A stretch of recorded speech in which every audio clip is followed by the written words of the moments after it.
Give Yourself Goosebumps by R.L. Stine. Scream of the Evil Genie. This book works a little differently. You can't just listen to it from start to finish.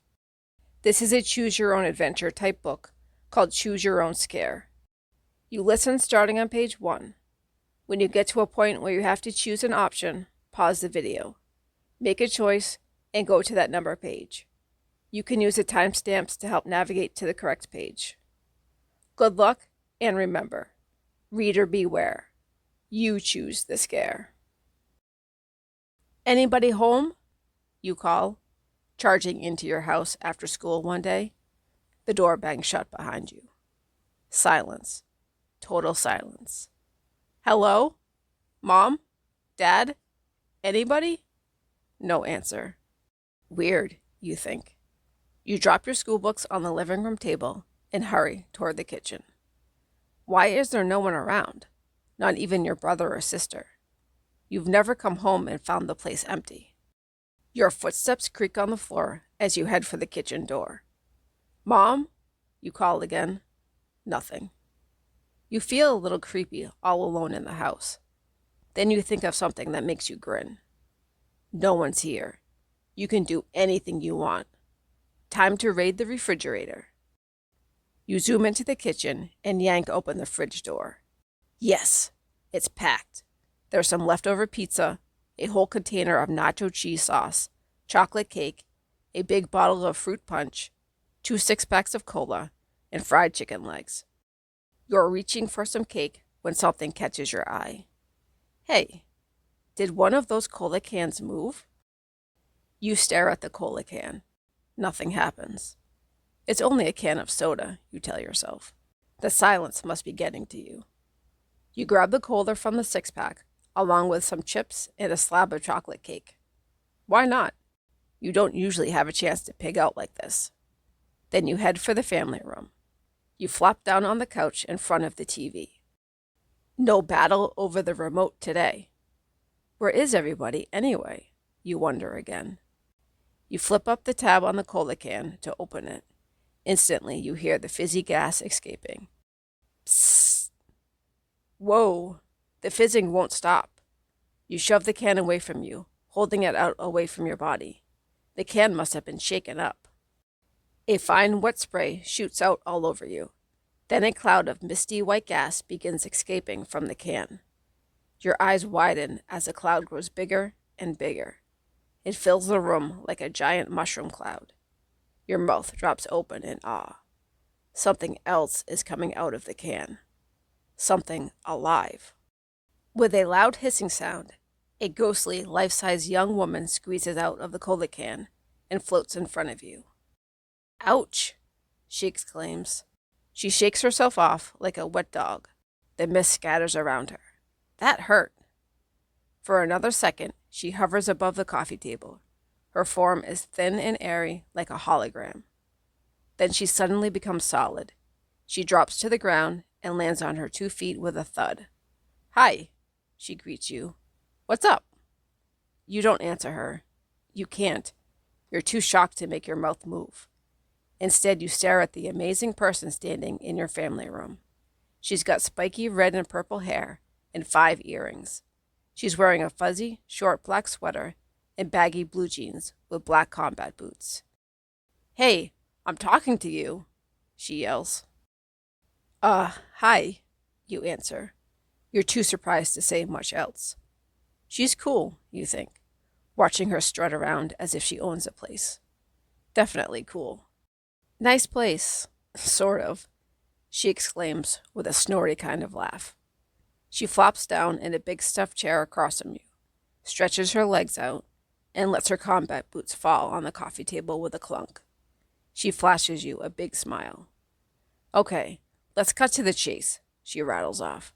My name's Jenna, I'm a genie, and you've got 3 wishes. Boom, boom, boom, whatever you want. 3 things. Fame, fortune, a giant bag of diamond rings, you name it.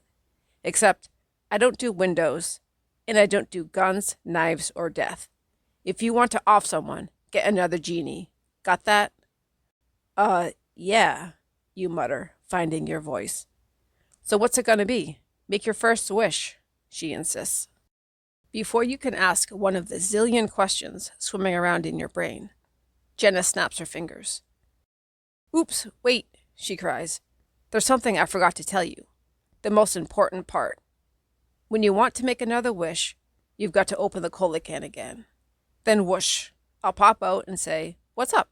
And we can boogie from there. Got it? No. You shake your head hard. I don't get any of this. How did you get into the can in the first place? And how can I open it again if it's already open? And how can you come out again? You're already out. It's a genie thing, Jenna explains with a toss of her head. Believe me, I'll be in there. Take my word for it. You're too astonished to argue with her. Is this for real? Okay, hurry up, Jenna says. Make a wish. I don't have all day. If you wish to be a big celebrity, turn to page 73. If you wish to be the richest kid in the world, turn to page 45. If you wish to be the best-looking kid in the world, turn to page 39. If you wish for something else besides money, fame, or good looks, turn to page 66. Ride the tiger? Not a chance, you decide. That parrot must be out of his tiny, green-feathered skull. Instead, you decide to follow Jenna on foot. You think it's much safer that way. In a flash, you race off into the jungle, following the trail of smashed trees and torn branches that Jenna is leaving behind with every step she takes. She's not too far ahead of you, which is a shame, because a moment later, she decides to turn around and see whether you're catching up to her. She stops in her tracks, pivots, and ow! That was you speaking, or rather screaming, your last word. Remember how you thought she could squash you like a bug just by moving one foot? Well, she just did. The end. You're still shaking with fear, but you decide you've got to face whatever's in that jungle if you're going to have any hope of finding the cola can. Slowly, you walk toward the trees. The hair on the back of your neck stands up. Dark, dense vines hang down, casting strange shadows. You push the vines back and enter the jungle of palm trees, bushes, and tropical flowers. The scent of the jungle is sweet. A warm, flowery smell fills the air. Small, prickly bushes scratch your legs. Sunlight streams through the trees every so often in bold beams. You glance down, searching the ground for the cola can. Awk! You jump when you hear the sharp cry. It's followed by a rapid flapping sound. Your head snaps up. Out of the corner of your eye, you see something moving, a screeching, winged creature, heading right for your face. Your hands fly up to your face to protect it. Awk! The bird screams again. Sharp claws dig into your skin as it lands on your shoulder. Ah! You shriek, more in shock than in pain. You turn your head slightly and peek out from behind your hands. It's a parrot. You've got a great big parrot perched on your shoulder. Follow me, the parrot squawks. Then it reaches up with one clawed foot and pulls at your hair. Follow me, it screams. Well, are you going to follow the parrot? If so, turn to page 30. If not, turn to page 47. You decide to let James do all the work. He can open the cola cans for you. Why not? What else are servants for? James, you're not sure how to explain. This is going to sound crazy, but you take a deep breath and tell him all about the genie, about how she made you rich, but now she's locked inside a cola can, and you don't know which one. So could you open all the cola cans for me, James, until you find her? Just pour out the ones that are really cola. We can always buy more. When you find her, let me know, you instruct him. Of course, James replies, although he looks at you as if you're crazy. But don't try sneaking away again. I'm keeping an eye on you, remember?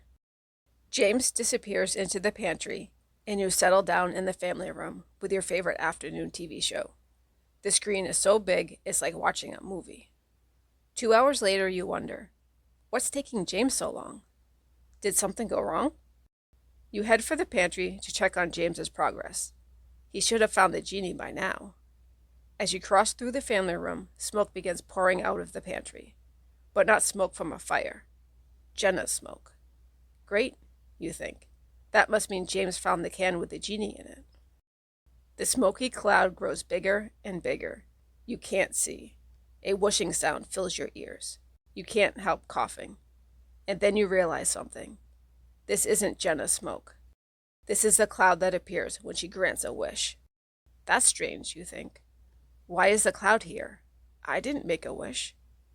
As the smoke fades away, you discover that the family room has changed. All the video games and the huge screen TV are gone. Instead, the walls are lined with floor-to-ceiling bookshelves, filled with old books.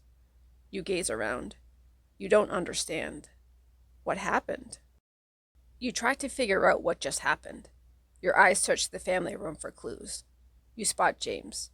He must have snuck out of the pantry in the smoke. He's lounging in a big leather chair, wearing a velvet robe and reading the newspaper. He snaps his fingers. You there, he calls. Bring me a glass of iced tea. What's going on here, you wonder. Then you glance down at your clothes. You aren't wearing jeans anymore. You're wearing black pants, a white jacket, and white gloves. There's a silver tray in your hand. The truth hits you quickly, like a kick in the stomach. James finally found the right can of cola, and Jenna popped out. Then he must have made his own wish and switched places with you. You're his servant now. Oh, James adds, don't get any ideas about hunting around for that cola can with a delightful young lady inside. I've hidden it nicely. He laughs, a not very nice laugh. Oh well, you think, as you trudge to the kitchen. You have to serve James because you are too lazy to open all the cola cans yourself. Looks as if it serves you right. The end. Whoosh!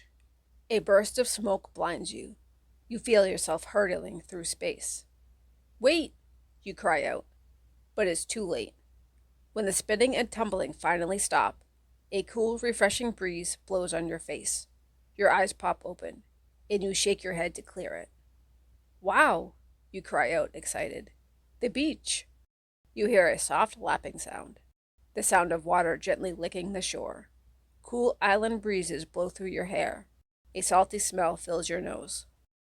You shield your eyes from the sun, squinting to take in the fabulous scene before you. Sand, palm trees, rocks, aqua blue water so clear you can see the brightly colored fish darting just beneath the surface.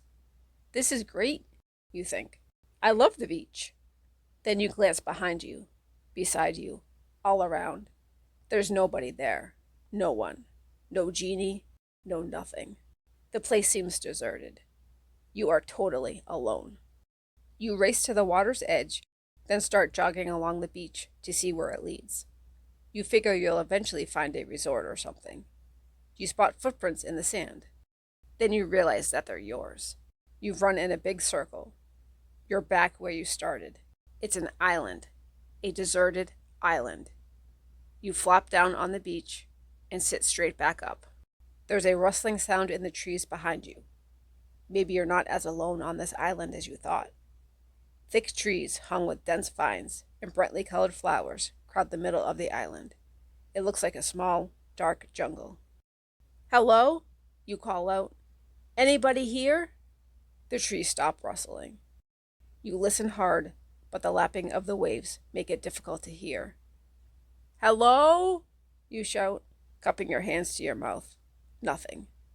Then you hear a roar. An animal roar. If you look for a place to hide, turn to page 72. Or maybe you're better off staying where you are. You'd hate to get lost, or worse. If you stay put, turn to page 65. A cold, scary feeling in your stomach tells you that you'd better find that cola can before you do anything else. So you ignore your little sister's cries. She screams all the time anyway. You approach the guy in the orange t-shirt. Hey, that's my cola, you tell him. I mean, I think it is. Where did you get it? Whoa. The guy holds up his hands and takes a step back. Talk about paranoid. It's just a soft drink, kid. There are plenty of them in the kitchen. Check out the fridge. I know, you say. I know, but I need a certain one. The one that was on the coffee table. No big deal, the guy shrugs. You want it? You got it. He tosses you the can. Is it the one? You turn away from the guy and pop open the top. No whoosh, no fizzing sound. Nothing pops out. You sigh. It must just be a can of cola. So you start to take a sip. Then you freeze. The can lifted to your lips. Your heart stops. You don't believe it. From inside the can, you hear a tiny, blood-curdling scream. Help me! A tiny voice begs from inside the soda can. Get me out of here! Right now! Your heart skips a beat as you peer into the can. You gasp. Inside the can is a tiny living person with blonde hair and pink sweatpants.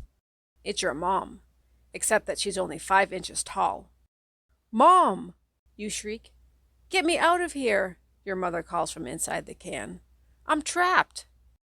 You glance around the dark family room to see if anyone's watching. No one is.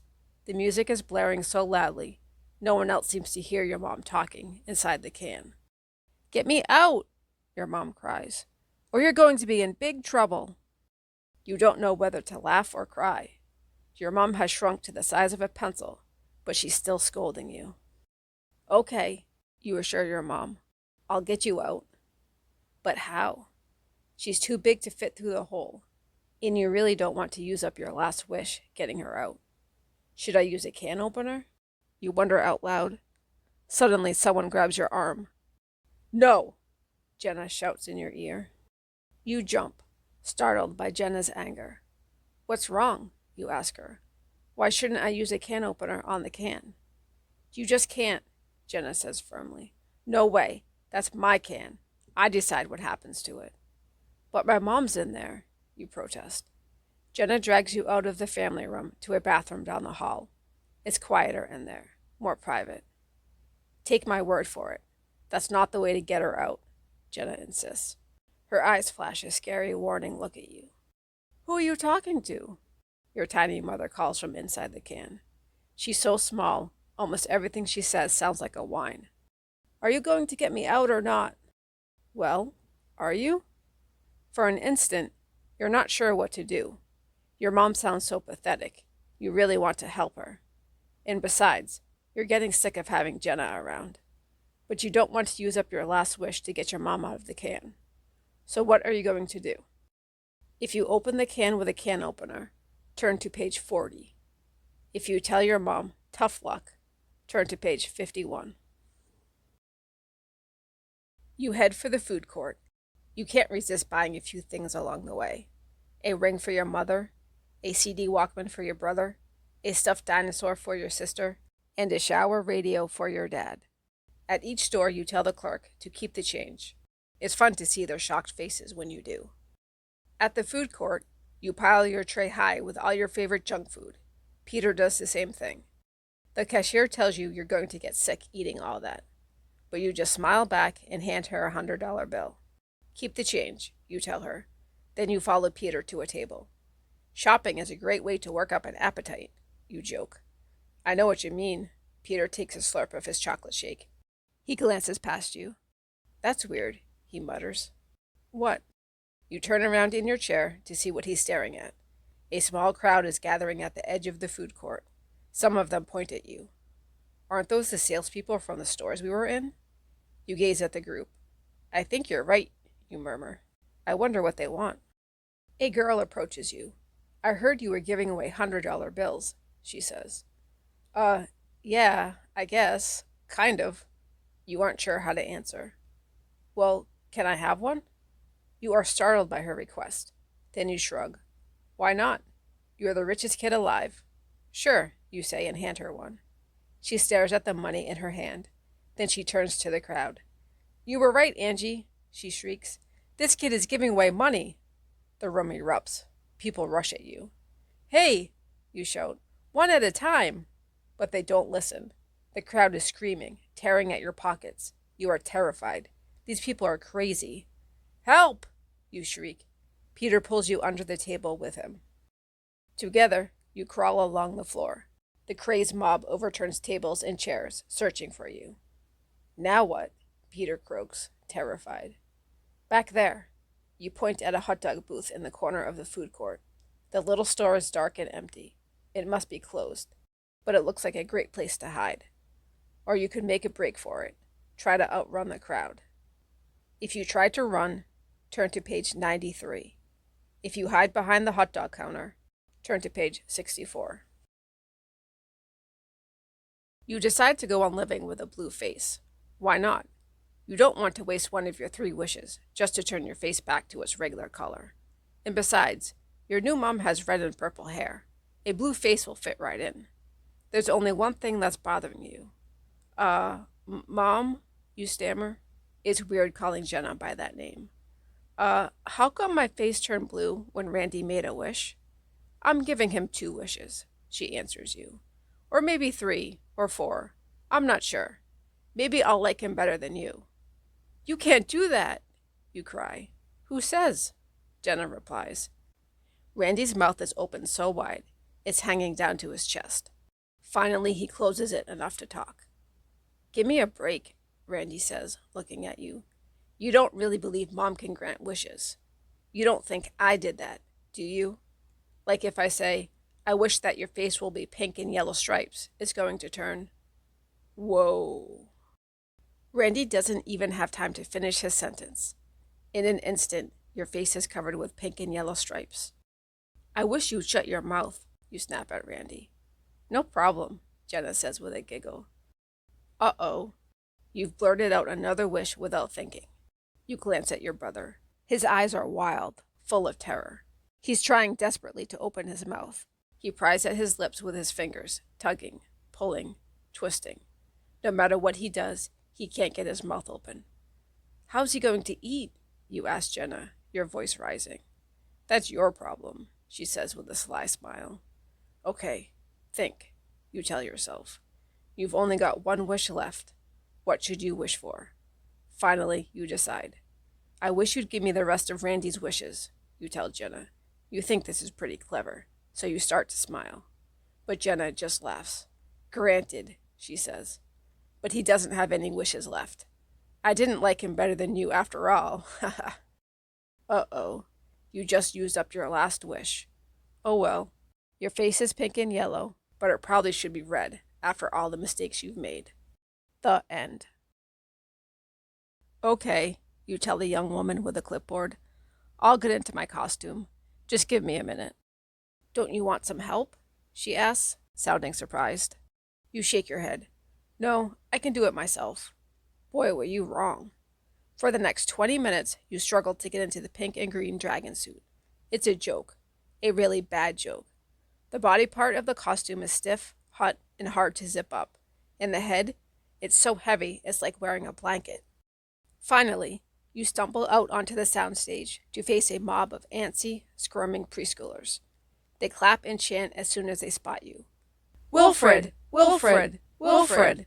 You never knew 4-year-olds could be so loud. The TV lights are even hotter than the lights in your dressing room. Sweat trickles into your eyes. You try to blink away the sting, but it doesn't help. The headpiece isn't only hot and heavy, it's also much too big for you. It keeps slipping and sliding around, banging into your nose.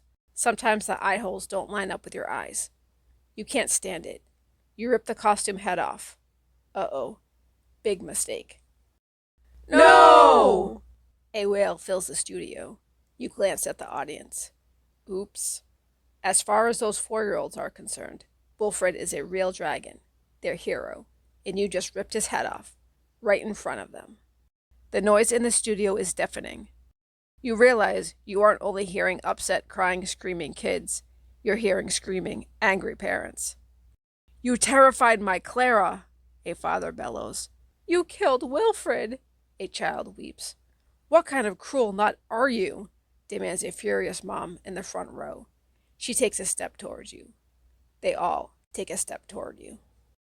Those angry parents seem ready to tear your head off, and they're coming closer. I'm sorry, you try to explain, but it was so hot and, all at once, the group of grown-ups rushes straight at you. Yikes! You whirl around and run through the studio. Grab Wilfred! Grab Wilfred! The parents chant.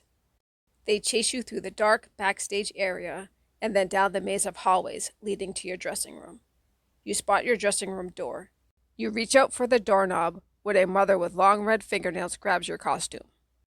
Got him! She cheers. You hear a ripping sound as you wriggle out of her grip. You yank open the door to the dressing room and slam it shut. Luckily, it has a lock. Outside, the angry parents pound on your door, shouting at you. Come out of there! We're going to give you what you deserve. Inside, you close your eyes and quickly make another wish. But you're so hot and nervous, you can't think. So you just wish for the first thing that comes into your head. I wish I were far away from here, you murmur. Anywhere but here. Nothing happens. Come on, Jenna, you whisper. Where are you? You look up at the ceiling, glance at the corners. You gaze all around the dressing room. Oh, Jenna, you call. Nothing. Did she lie to me about giving me 3 wishes, you wonder? Am I going to be stuck as Wilfred forever? Then you remember the cola can. Jenna warned you. There's no way to make a wish without that can. You think hard, trying to remember. Where was the can the last time you had it? You close your eyes, trying to picture it. Let's see. Jenna was pacing the room and... You snap your fingers. That's it. The cola can was on the coffee table in your family room. Then you made your wish and poof, you are here. Now the question is, did the can travel with you when your wish came true? Is it hidden in your dressing room somewhere? Or is it back where you left it, in your family room? If you think the can is still back at your house, turn to page 103. If you think it's in the dressing room somewhere, turn to page 82. You decide to ride the tiger. It seems as if it's your only hope of catching up to Jenna. You hurry back to the clearing. You crouch in some bushes and peer through the leaves at the tiger. He's still sitting there, not moving. You can see his sharp teeth inside his open mouth as he pants. Maybe you should sneak up on him, taking him by surprise. You creep up behind the tiger. You reach out and grab a handful of the thick furry skin at his neck. Then as quickly as you can, you straddle the animal like a horse. The minute you climb onto him, he bolts up and sprints through the jungle. Help! You scream, barely able to hang on. The tiger's head whips around and he snarls ferociously in your face. He looks as if he's going to snap your head off. Sorry, tiger, you yelp. I didn't mean anything. Good boy. Don't bite me. As if it understands you, the tiger stops snarling. It continues darting through the jungle at lightning speed. You hang on tight. Pretty soon he catches up to the genie. What do you think you're doing? Jenna looks shocked to see you. Get off that tiger. Right now.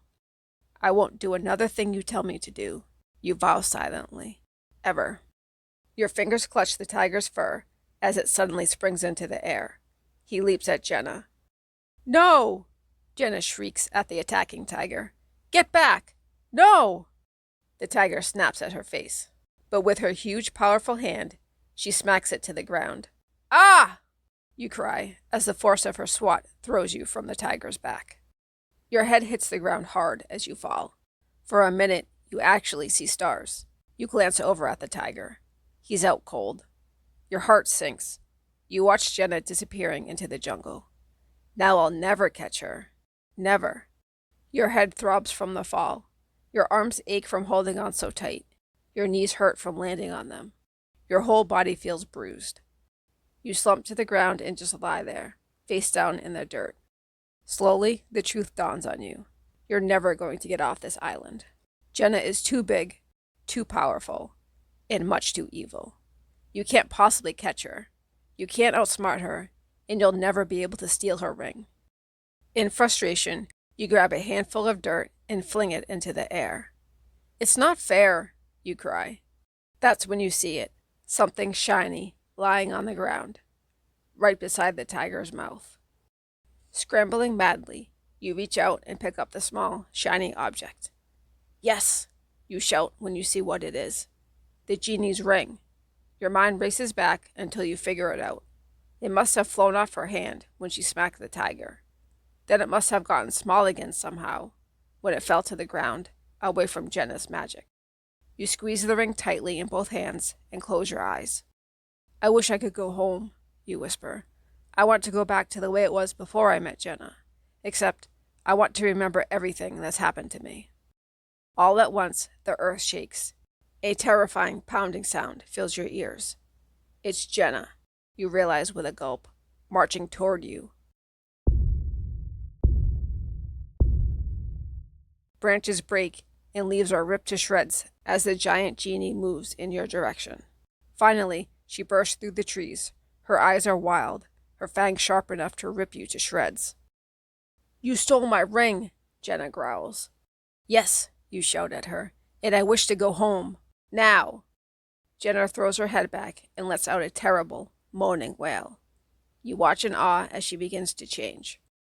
Her whole face, body, and clothes slowly shrink back to normal size. She doesn't have razor-sharp fangs anymore.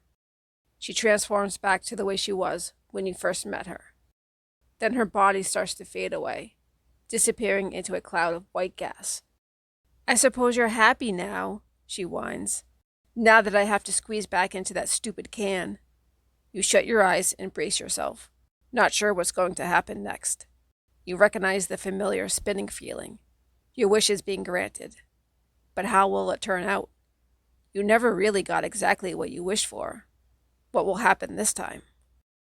Yes, you cry happily when you see where you are. You're back in your own home, in your family room.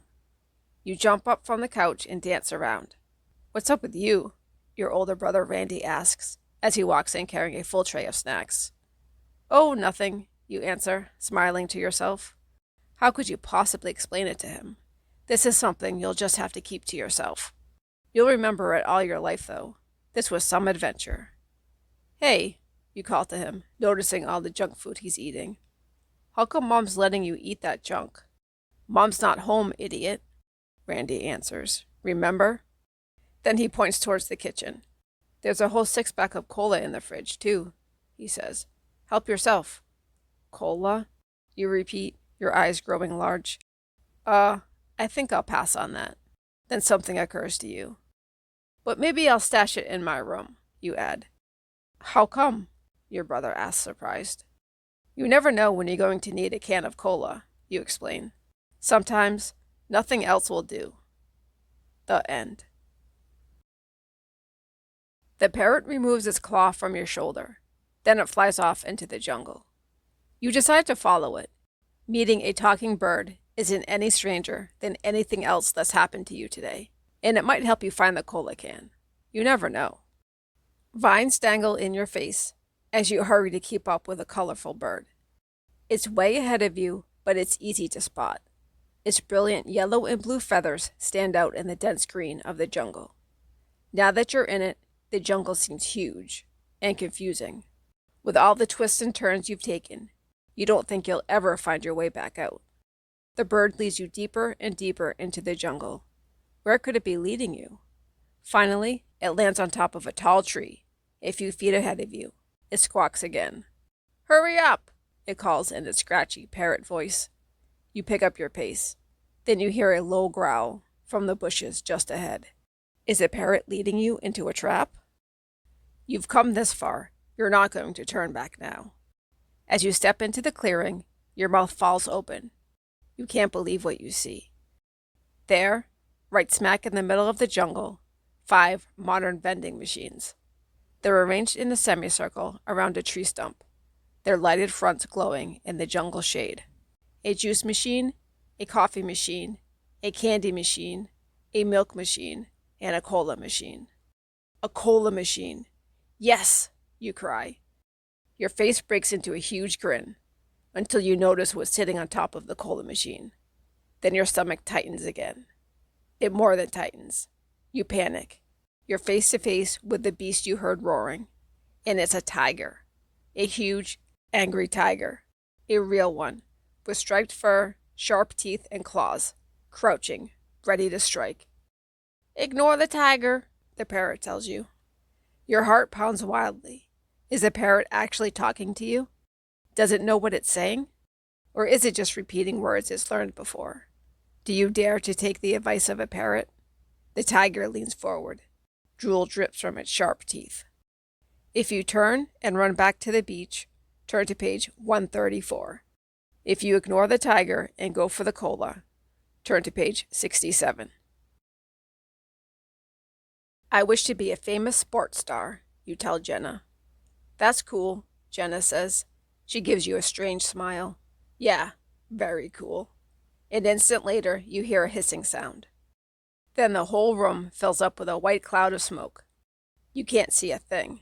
When the cloud of smoke clears away, you find yourself standing outside in the middle of nowhere, on a frozen pond. It's a crisp, clear, freezing, cold winter day.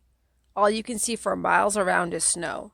Snow-covered trees, snow-covered rocks, snowy rolling hills, even snow on the ice. You glance down and realize that you're wearing skates and holding a broom in your hands. There's something heavy in your coat pocket. Hey, you shout. Where am I? No one answers you. Hey, what happened? You cry, beginning to panic. Jenna, where am I? No answer. Someone? Anyone? Where am I? Why didn't I get my wish? Stunned, you just stand on the ice in the freezing winter landscape, wondering what went wrong with your wish, and what you should do now. Hello? You cry one more time. Anyone? Quit yapping, a voice behind you shouts. You turn around and see a big, burly man in a heavy wool coat. He walks out of the snowy woods and steps onto the ice. You notice that he's wearing skates too. He's also carrying a broom. With his shoulders hunched down, the huge man skates right towards you. He's holding the broom across his body with both hands, sort of like it's a weapon. What's he going to do with that, you wonder? For some reason, you feel almost certain he's going to smack you on the head. Help! You cry, shivering from the freezing cold. Quit your whining, the man yells. He has some kind of accent, maybe Scottish. He picks up speed. Quit your whining, or I'll give you something to whine about. The guy skates towards you with so much power and speed, you're afraid he's going to mow you down. There's no point in trying to outskate the burly man. Where would you go? You don't know where you are. He may be your only hope. You wince as he reaches you at top speed, but he skids to a quick stop just in time. What's the matter, champ? He says. Why are you just standing there, complaining? You figure you have a lot to complain about. No wish, no way home, but you can't explain that to this stranger. He'd never believe you. What happened, you wonder? Didn't the genie understand your wish? Didn't she know you wanted to be a famous sports star? Where's the stadium, the locker room, the fans? Come on, champ. The guy clasps you on your shoulder. Just because you're the best curler in all of Canada doesn't mean you don't have to practice, you know. Got to get busy for the World Curling Championships, don't we? Huh? You have no idea what this guy is talking about.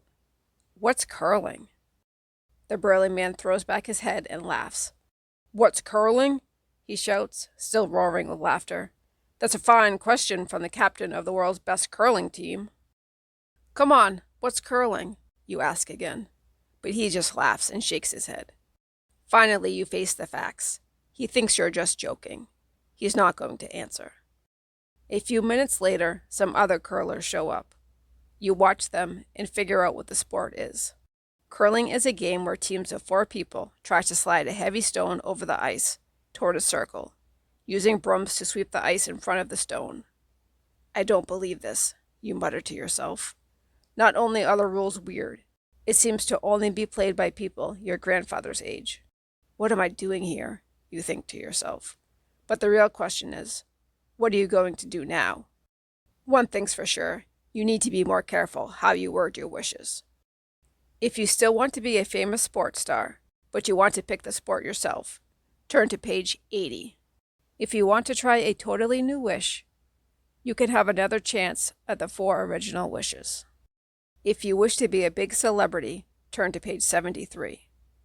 If you wish to be the richest kid in the world, turn to page 45. If you wish to be the best-looking kid in the world, turn to page 39. If you wish for something else besides money, fame, or good looks. Turn to page 66.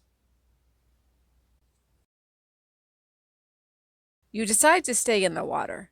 Why not, you think? Maybe you'll be miraculously saved by some unseen force. Yeah, right. Maybe a whole bunch of paratroopers will drop down out of the sky and land on the beach, bringing you knapsacks full of potato salad, fried chicken, peanut butter and jelly sandwiches, and candy bars. In your dreams. Somehow, that's not quite what happens. Instead, you simply burn to a crisp in the hot sun. The water you're splashing in acts like a giant mirror, reflecting the sun's intense light and heat back onto you. Not a pretty sight, is it? Of course not. In fact, you'd better close the book before things get really ugly. Go on, close the book. The story's over. Quick, before the buzzards start circling. The end. The tiger is about to attack you? Oh no. Yes, you tell Jenna quickly. I wish the tiger would go away. Jenna snaps her fingers, and there's a poof of smoke behind you. You sigh. That must mean the tiger's gone. What a relief. Then Jenna throws back her head and starts laughing, a horrible, evil, hideous laugh. Ha ha ha ha ha! She cries with great jubilance. You don't think her laughter is a very good sign. What's so funny? You demand. Come on, tell me, you beg. What's the joke? You are. Jenna doubles over, cackling. Why? What do you mean? You fool, the parrot squawks. If you had wished for your old life back, you would have been safe from the tiger anyway. You wasted your last wish. You smack your forehead. How could you have been so stupid? You glare at Jenna. You tricked me, you cry angrily. All I did was grant your final wish, she replies, still smirking. Now you must grant mine. Grant your wish? You gasp, surprised by Jenna's words. You want me to grant you a wish? But how? Don't worry about it, Jenna snarls. I'll handle the details. All you have to do is pick up that cola can and hold on tight. You glance down and see the cola can lying among some twigs and leaves. You must have dropped it when Jenna came out. Pick it up, Jenna orders again. Okay, you say. But then can I go home? Jenna's yellow cat-like eyes narrow as she gazes at you. Her lips curl into a nasty smile, exposing her fangs again. When my wish is granted, you'll be home, she tells you. You aren't sure what she means, and you definitely don't trust her. But you don't exactly have a choice. Stuck here in the middle of a jungle on some deserted island? Your hands shake as you pick up the cola can and clutch it tightly. Got it. You gaze, trembling, at the horrible genie. Ready? You prepare yourself for the worst. You wait for Jenna to make her wish. She fixes her eyes on you for a moment. Then she raises her arms above her head and throws her head back. I wish that you were the genie and I were free, she bellows in a deep, booming voice. No, you scream, but it's too late. A jolt of electricity shoots through your hands from the cola can as Jenna says those terrifying words. No, you shriek again, collapsing in horror. But before you hit the ground, you feel yourself flying apart. It's as if your body is breaking into millions of tiny particles. Jenna has vanished, and you have become a white gas cloud. Now you know how a tornado feels. You have no substance, but twist and swirl with great speed and power. Finally, you spin faster and faster. The gas cloud you've turned into gets narrower and narrower. You've twisted into a funnel shape and started pouring down into the cola can. You can't call for help, you can't speak, and you can't move. Your body is all squished up. In the dark, cramped cola can, you can't see or hear anything, except the horrifying silence. You wait for what seems like days, years maybe. You have no way to know how much time passes while you are trapped inside the can. You wonder if you will wait forever. Then suddenly you feel yourself moving, and all at once, psst, someone pops the top of the cola can. Light pours into the tiny opening. Whoosh! Without even knowing how you're doing it, you feel yourself breaking into a million tiny pieces, forming yourself into a gas cloud. Then you shoot out of the can. You're free. As soon as you're out of the can, you materialize into a solid form and cast your eyes around. You are still in the jungle on the island. A kid dressed like a tourist is staring at you, his mouth wide open in shock. You stare right back at the kid and say the only thing you can say. Hi, I'm a genie and you've got 3 wishes, you tell the kid. Boom, boom, boom. Whatever you want. 3 things, you name it, and I'll grant the wish. Maybe being a genie won't be so bad after all. The end. You think hard, not wanting to make a choice too quickly. Finally, you decide. You've always wanted to be really good looking. So cute that people would stop and stare at you. I wish to be good looking, you tell the genie. I want to be so stunning that people's mouths hang open when they see me. Jenna giggles. Yep, she says, jumping up from the chair. That's an easy one. I get it all the time. That makes sense to you. You imagine a lot of people would want to be good looking. Okay, Jenna pops her gum. Hold on to your socks, kiddo. Here goes. Whoosh! White smoke fills the room. It smothers you, but only for a second. Then it clears as quickly as it came. You can't wait to look in the mirror. Except that you can't move. Not an inch. Something's holding you in place, as if you're frozen in ice. A horrible, tight feeling of fear grips your throat, closing it so tight you can't even swallow. What's happening? You try to speak, to scream for help, but you can't open your mouth. Oh no, you're paralyzed. What did the genie do? You stare straight ahead, unable to move. You can't even blink. You try to figure out where you are. The wall across from you is covered with paintings, but there's no furniture in the room. Nothing but a low bench. Weird, you think. It looks like a museum. Ah! A woman standing in front of you gasps. Look at the shadow on the hair. So beautiful.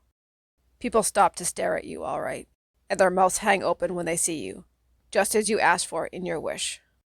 Then the awful truth dawns on you. Your wish has come true, but not at all the way you had hoped. You are beautiful, all right. Jenna has turned you into a beautiful painting.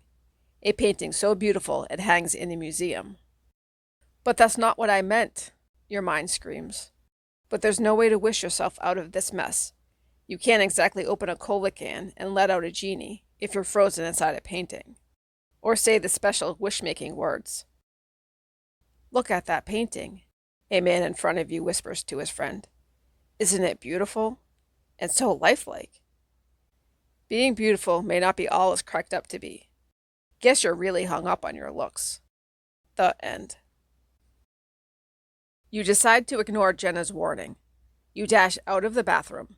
You push your way through the crowd of dancing, shouting kids who are spilling food and drinks all over the furniture. Finally, you reach the kitchen and find a can opener. You set the cola can down on the counter. Jenna races into the kitchen with tears in her eyes. Please don't, she begs. Please, I'll do anything. You can eat dessert for breakfast. You can stay up until midnight every night of your life. Anything. Just please don't open that cola can. No way, you tell Jenna. I'm going to get my mom out of here, right now. Before she can stop you, you clamp the can opener onto the cola can. Then you turn the handle. Done, you exclaim. The can is open. No! Jenna wails behind you. You turn toward her and gasp in horror. Ah! You scream, stumbling backward. Before your eyes, Jenna is changing, fading. She's transforming into a ghostly version of herself. You can see right through her skin, her blood, her organs, but you can't see through her bones. Inside her transparent body, she has a solid skeleton. What's happening? You ask her, trembling. The can, she moans. She stretches out her long bones and fingers, pointing at it. It is a terrifying sight. She looks like a Halloween skeleton surrounded by a misty cloud. You opened the can and killed me. You've ended my life. She lets out another unearthly moan. Then she reaches for you. You shrink back against the kitchen counter, trapped. Just as her gnarled finger bone touches your face, her body fades away completely. Only her skeleton remains. The bones clatter to the floor. You stare at the bones, stunned, too freaked out to move. Then a tiny voice snaps you out of it. Get me out of here! You glance at the cola can on the kitchen counter. Mom, you ask, are you all right? You lift her gently from the can and set her on top of the toaster oven. Yes, I'm fine. She pats her hair. But what's going on? Is your brother having a party? Make all those kids go home. She's bossing you around from the top of the toaster oven? Yep. And you're going to obey her too, because even though she's only 5 inches tall, she's still your mom. And now you're in big trouble. The end. Well, I guess I want to be rich, you tell Jenna. Who wouldn't? Jenna responds. Then she ducks her head. You can see she's trying to hide her laughter. They all ask for that, she mutters. Then she fakes a yawn. Boring. You feel your face flush, but you don't really care what she thinks. Now that you've decided on a wish, you want it to come true. So will you make me rich? You demand. Okay, fine. No big deal. Jenna adds with a shrug. But you have to say, I wish I were rich, or else I can't deliver the goods. It's a primo genie rule. You close your eyes and cross your fingers for good luck. I wish I were rich, you announce. Whoosh! The room fills with a huge, white smoky cloud. You can't see a thing until... Hey, way cool, you shout. You gaze around your new surroundings. Can this be real? Or are you just dreaming? Your heart races with excitement. Is this where you live now? It's a palace. Well, at least a mansion. You're sitting on a fancy black leather couch in a family room the size of a gymnasium. An elegant oriental rug covers the floor. A huge screen TV faces the couch, filling one wall. Along the other walls are 3 different media centers, with enough computers, video games, and electronic music equipment to fill a department store. A butler in a black tuxedo enters the room, carrying a silver tray. Would you care for an after-school snack? He asks politely. Then he bends stiffly from the waist to offer you a selection of pizzas, soft drinks, candy, and apple juice, all of your favorites. Where am I? You ask the butler, just to make sure. And who are you? The butler gives you a small smile. You, of course, are at home, he answers in a formal English accent. And I, of course, am James. In service to your family ever since you won the $80 million lottery with that ticket your mother bought you. Are we having trouble with our memory today, if I may ask? Yes, James, you mumble, trying to take all this in. I'm rich, you want to shout. You feel like doing cartwheels and dancing around the family room, but you don't. James would definitely think you were nuts if you did that. James? You ask instead. Do we have a car and driver? I want to go see my friends. James's polite smile disappears. His whole face frowns. Oh, no, he says, shaking his head quickly. You can't do that, I'm afraid. You can't leave the house. It's much too dangerous. You can't go outside, James tells you. I am under strict orders from your parents not to allow you out of the house. Is this guy for real? You're the richest kid in the world. You should be able to do anything you want. No way you're going to stay stuck in the house, you decide. Oh, come on, James. I want to hang out with my friends. I won't be gone long, and my parents never have to find out. It'll be our little secret. You flash him your best smile. He doesn't smile back. Out of the question, he tells you. I have my orders. I intend to follow them, and you will too. Okay, fine. Obviously, you aren't going to get anywhere with this guy. I'll stay here. Then you wave him away with your hand. Thank you, James. That will be all. James doesn't move. You let out a sigh. Don't worry, you assure him. I'm not going anywhere. Very good, James answers. He gives you a quick bow, then turns and walks out of the room. You listen to his footsteps echoing down the long hallway. As they fade away, you pop your head out of the doorway. The coast is clear. You tiptoe along the polished marble hallway. This house is huge. You hope you don't get lost. You gaze down an enormous stairway and spot the front door. You glance around quickly. Good. You're still alone. You dart down the stairs and out through the double oak doors. Outside, you wander over to the 10-car garage where the driver is polishing a new Rolls-Royce. You wonder if he has the same orders as the butler. Only one way to find out. Hi, you say to your driver. His name tag says Manny. You try to act casual. Manny, can you drive me to see my friends? Of course, the driver replies politely. Where to first? Great. The driver doesn't know about your parents' orders. You hop in the back seat before anyone else notices you. But who should you go see? It's a toss-up between your two best friends, Peter and Stephanie. Peter likes to hang out at the mall. Stephanie likes to play video games. Taking Peter to the mall could be a lot of fun. Shopping is probably awesome when you're a millionaire. Then again, maybe you should pick up Stephanie and come back to the mansion to play video games. You saw that media center back there. It was out of control. Stephanie's really good at video games, and she would totally be impressed. Where would you like to go? The driver asks again. If you go to the mall with Peter, turn to page 94. If you go pick up Stephanie instead, turn to page 61. The monster insect's claw is about to close on you. Ah! You scream in horror. No!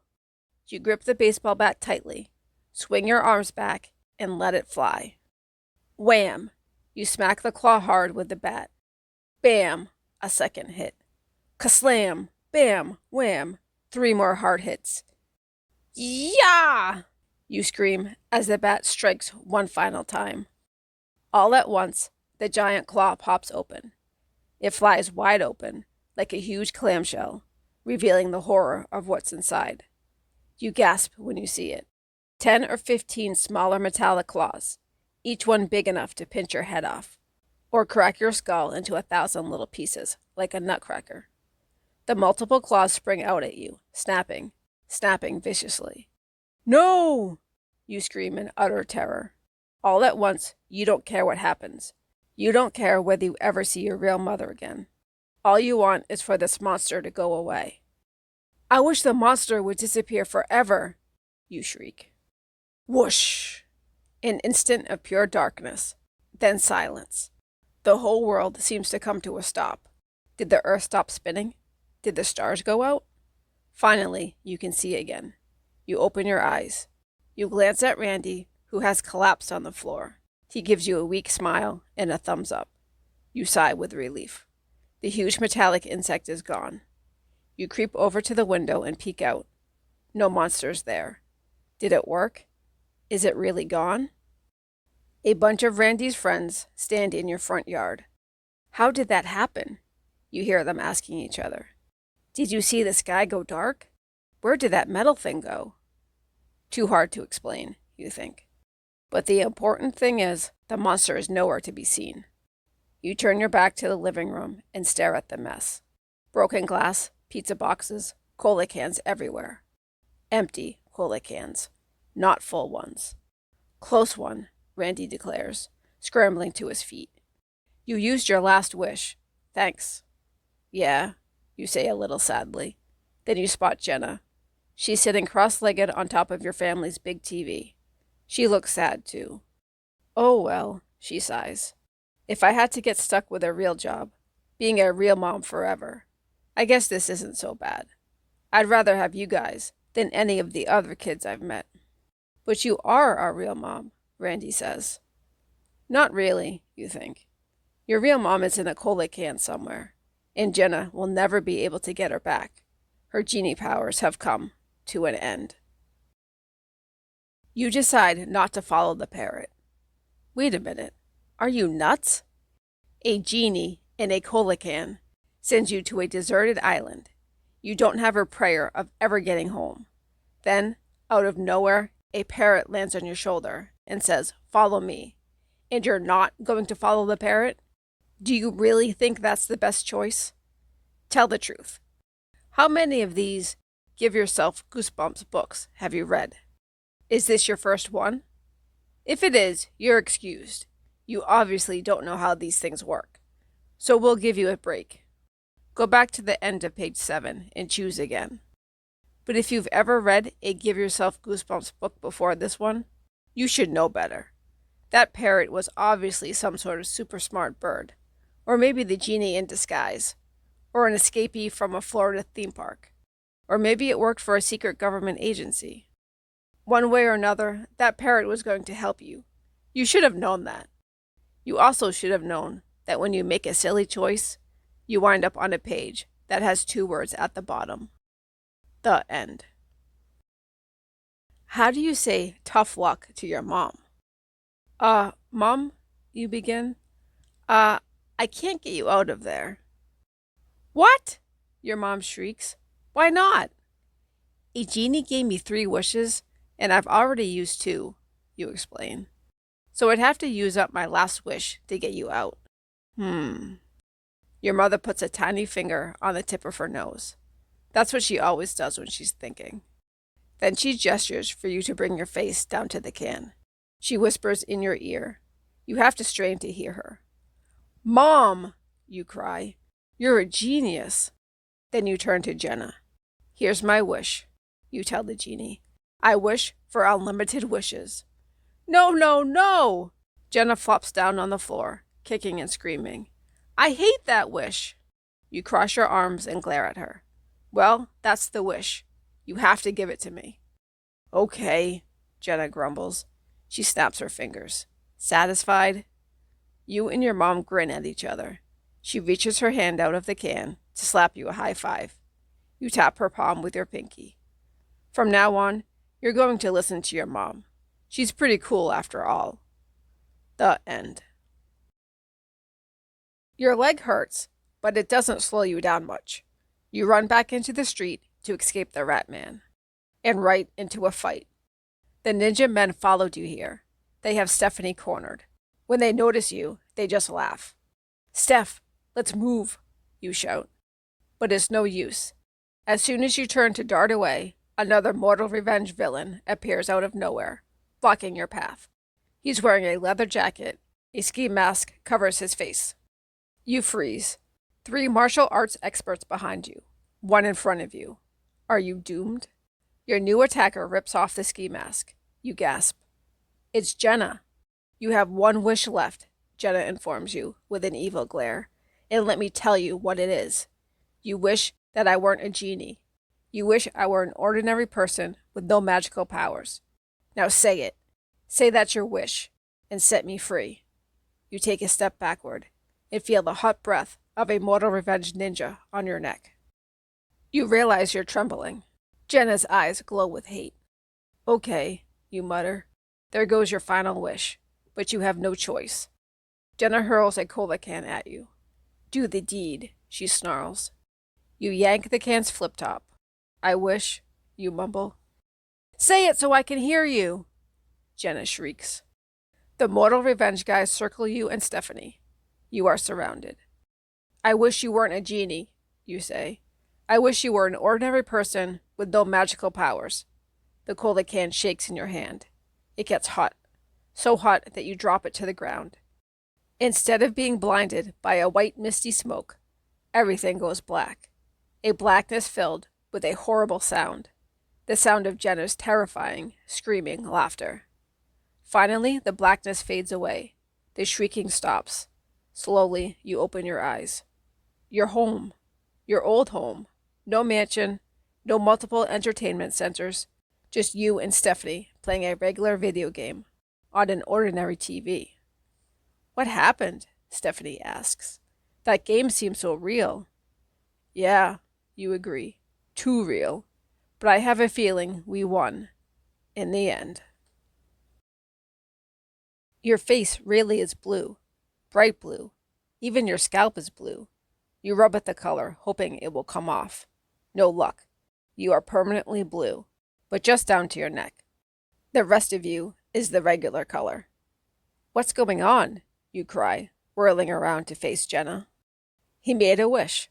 I granted it, she says with a shrug. I'm the mom, and I say everyone in this family gets 2 more wishes.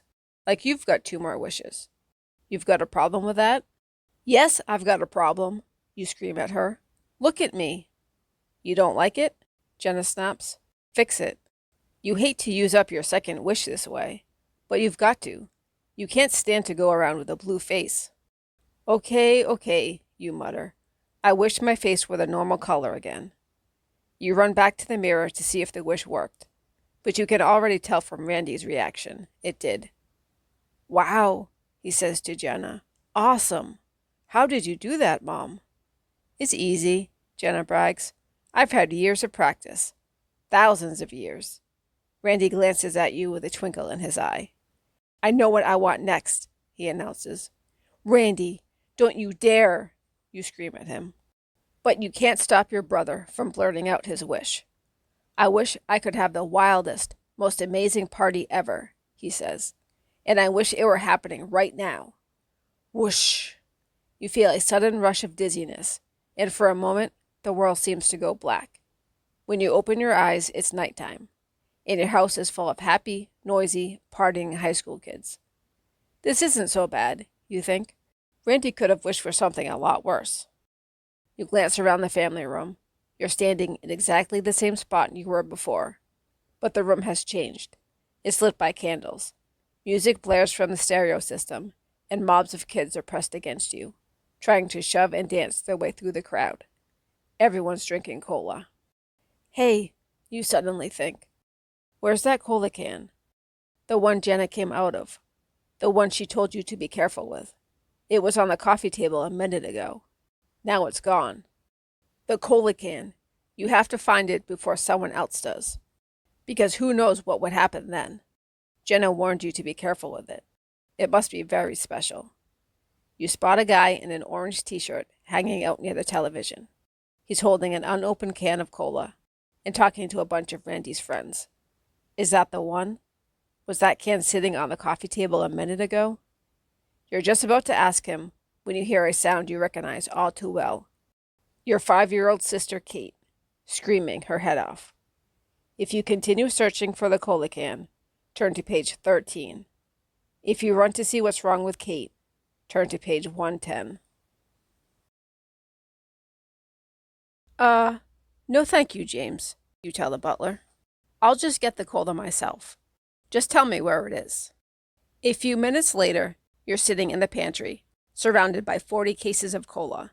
James posts himself right outside. It's going to be a big job to open all these cans. Your finger begins to hurt from prying up all those little metal flip-tops. You open the cans faster and faster. Whoa, you cry as blue gas sprays from the can. You drop the can to the floor. You watch in amazement as the can spins around on the floor, vibrating and humming. The blue gas continues to pour out. Blue gas? What's going on? It wasn't blue before, and it didn't shoot out of the can with such force. You're struck by the horrible feeling that something very different is happening this time. The hissing sound grows louder and louder. Then you fling your arms over your face as the can explodes. Shards of metal fly through the air, and something huge bursts out of the can. Amazingly, you survive the explosion with only a scratch on your arm. The blue mist completely fills the room now, and floating inside the cloud is a terrifying sight.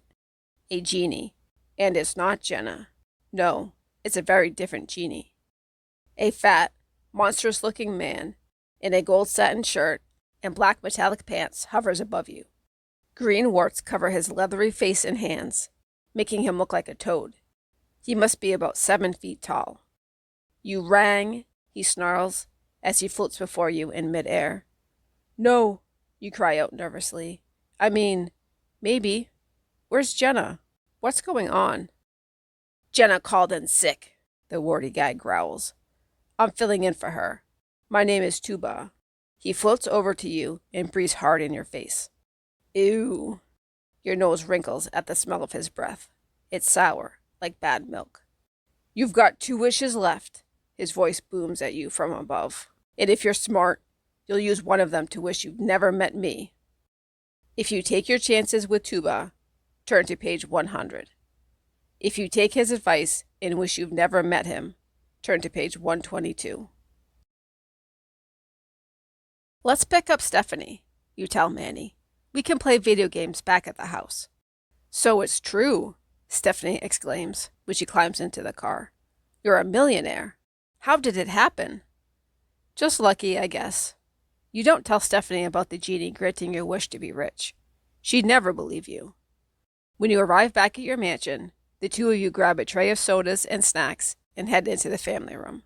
You wave at the entertainment centers lining the walls. What do you want to play? Stephanie picks up the video game controller. Mortal Revenge, she announces. If you dare. You pop the Mortal Revenge video game into the machine. It's one of your favorites, too. Pretty soon, you and Stephanie are karate kicking your way through a street gang of bad guys. Great shot, Steph, you cheer. You're good at this. You grab a can of cola. All this action is making you thirsty. Thanks. Mortal Revenge is the coolest. Stephanie keeps her eyes focused on the screen. I wish it were real. Me too. You flip open the can of soda. I wish we were doing this in real life. With a hiss, white smoke fills the room. The smoky white gas chokes you, making it impossible to breathe. Your heart pounds as you realize what is happening. You accidentally made a wish. You popped open the cola can, the one with the genie in it. Then you said, I wish we were doing this in real life. Bad move. Because when the smoke clears, you find yourself standing in the middle of a dark alleyway, facing three guys dressed from head to toe in black silk. Horrible masks cover their faces. They look just like the ninjas in Mortal Revenge, except that they're real, terrifyingly real, and they're heading straight toward you and Stephanie. You glance at Stephanie. She's frozen in place, staring at the Mortal Revenge fighters. Yee-yah! The thug in front lets out a piercing shriek and leaps forward. With a sharp, fast kick to your jaw, he knocks you to the ground. Then he spins and moves into a new striking pose, hovering above you. The two other creeps laugh. You rub your jaw. It stings. I'll hold them off while you get away, Stephanie cries. She bends over, grabs a garbage can lid, and hurls it at your attackers. While they're looking away, you scramble to your feet and see an old, abandoned warehouse nearby. A good place to hide. You dash toward the door, yank it open, and duck inside. And you come face to face with the most terrifying sight of your life. Your whole body shakes as you stare at the hideous creature, a four-armed ninja fighter with the head of a rat. Foamy saliva drips from the rat man's mouth. He swings his arms wildly, holding a samurai sword in each of his four hands. If you run back out into the street, turn to page 52. If you stay and try to fight the beast, turn to page 105. No way, you tell Jenna. I'm not falling for your tricks anymore. I just want my old life back, just like I said. Jenna's face twists into an awful, ugly shape. Are you sure? Yes, you answer firmly. That's my wish. Give it to me. Fine, Jenna snaps. She puts her hands on her hips and glares at you. Come on, you order her. Give me my wish. A huge smile spreads across her face. Although she's so ugly, it doesn't look like a smile. It looks like an alligator's hideous snarl. Oops, she says with a giggle. I forgot to tell you. The third wish is different. What? You stare at her. Different how? Before I grant your last wish, she explains, you have to steal this wish ring from my finger. She waggles her pinky at you. Wrapped around it is an enormous ruby ring. Steal her pinky ring? But that's not fair, you cry. Who said anything about fair? Jenna laughs. And to get the ring, you're going to have to catch me first. Then she snaps her fingers. She disappears into a cloud of smoke. Once the smoke clears, you sink to the ground in horror. Jenna, the new, ugly, monstrous, hideous, mean Jenna, has grown 4 times her normal size. You lean your head back. Your eyes travel up, up, up her enormous body. She's grown as big as a small building. She could squash you like a bug, just by moving 1 foot. So long, kid, she booms. I wouldn't count on getting that last wish if I were you. Jenna turns and starts strolling through the jungle. With every step, she tramples several small trees. Her legs are so long, each stride takes her further and further away. I'll never catch her, you think, as she leaves you hopelessly behind. Wait, Jenna, you cry, dashing after her. But it's no use. She's much too fast for you. By the time she's taken 10 steps, she's completely disappeared. Tired and frustrated, you drop to your knees. I want to go home, you moan. I just want to go home. Suddenly, a voice startles you. You can't catch her that way, squawks the parrot. Get up and ride the tiger. Huh? You look up from the jungle path where you're kneeling. The tiger. You'd forgotten all about him. You whirl around and see him still sitting in the clearing near the vending machines. He's sitting perfectly still, like an obedient dog who's been ordered to stay. Ride the tiger! Ride the tiger! The parrot squawks. Ride the tiger? Does that sound like a good idea? If you ride the tiger, turn to page 27. If you think it's safer to chase Jenna on foot, turn to page 6. Forget it, you decide. You do not want to be Wilfred, even if he is a big star. Why would you? That creep. That sickeningly cutesy dragon, with a sing-song theme song and the goody-goody slogan, a Wilfred hug makes the world safe and snug. No way. You're not going on that TV show.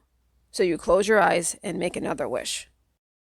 I wish I were far away from here, you murmur. Anywhere but here. Nothing happens. Come on, Jenna, you whisper. Where are you? You look up at the ceiling, glance at the corners. You gaze all around the dressing room. Oh, Jenna, you call. Nothing. Did she lie to me about giving me 3 wishes, you wonder? Am I going to be stuck as Wilfred forever? Then you remember the cola can. Jenna warned you. There's no way to make a wish without that can. You think hard, trying to remember. Where was the can the last time you had it? You close your eyes, trying to picture it. Let's see. Jenna was pacing the room and... You snap your fingers. That's it. The cola can was on the coffee table in your family room. Then you made your wish and poof, you are here. Now the question is, did the can travel with you when your wish came true? Is it hidden in your dressing room somewhere? Or is it back where you left it, in your family room? If you think the can is still back at your house, turn to page 103. If you think it's in the dressing room somewhere, turn to page 82. That hot dog counter looks like the perfect hiding place. If you can reach it, you might be safe there until things calm down. You and Peter crawl as fast as you can under the food court tables. Your knees feel bruised, and your hands are sticky from the spilled food on the floor. But you reach the booth unnoticed. Quickly, you jump up and leap over the counter. A blaring siren blasts your ears. Oh no, you cry. What's that? Lights start flashing as the siren shrieks louder and louder.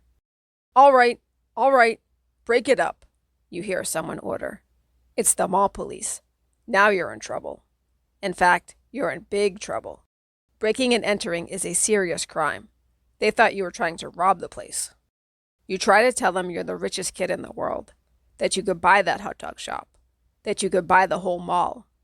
Too bad they don't buy your story. So for you, it's bye-bye. The end. At least on the beach, you have a clear view all around you. You have a better chance of escaping from something in the open. And besides, you reassure yourself, if something horrible happens, you still have one more wish left. You can still use it to save yourself. Well, if you're stuck on a deserted island, you might as well try to enjoy yourself. You run down to the water and splash around in the waves for a while. The water is bright, clear blue, cool, but not cold. Beautiful, orange and black striped fish dart away from your feet. Everything would be perfect, except for the rustling and the roaring sound coming from the jungle. That keeps getting closer. Pretty soon, you realize that you're dying of thirst. But now you're afraid to come out of the water, afraid of the beast in the jungle. And as far as you can see, there's not a thing to drink in sight. No fresh babbling brook. No cooler full of lemonade. No cola machines. Hold it a minute, you sputter, realizing something. Cola. Where's the can of cola with the genie in it? Without that can, I'll never get off this island, you moan. The cola can. Where is the cola can? As if in answer to your silent question, roars come echoing out of the jungle again. It sounds as if the beast has moved to the trees at the very edge of the beach. What kind of beast is this, you wonder? Your heart starts to pound wildly. Your blood pumps so hard in your veins, you can feel it throbbing in your neck. You've got to find that cola can. What am I supposed to do now? You whisper. Talking to yourself out loud makes you feel a little less scared, so you decide to keep it up. Think, stupid, you scold yourself. If the cola can is around here somewhere, where would it be? Probably in that jungle, you answer yourself. You're not sure why you think that, but you do.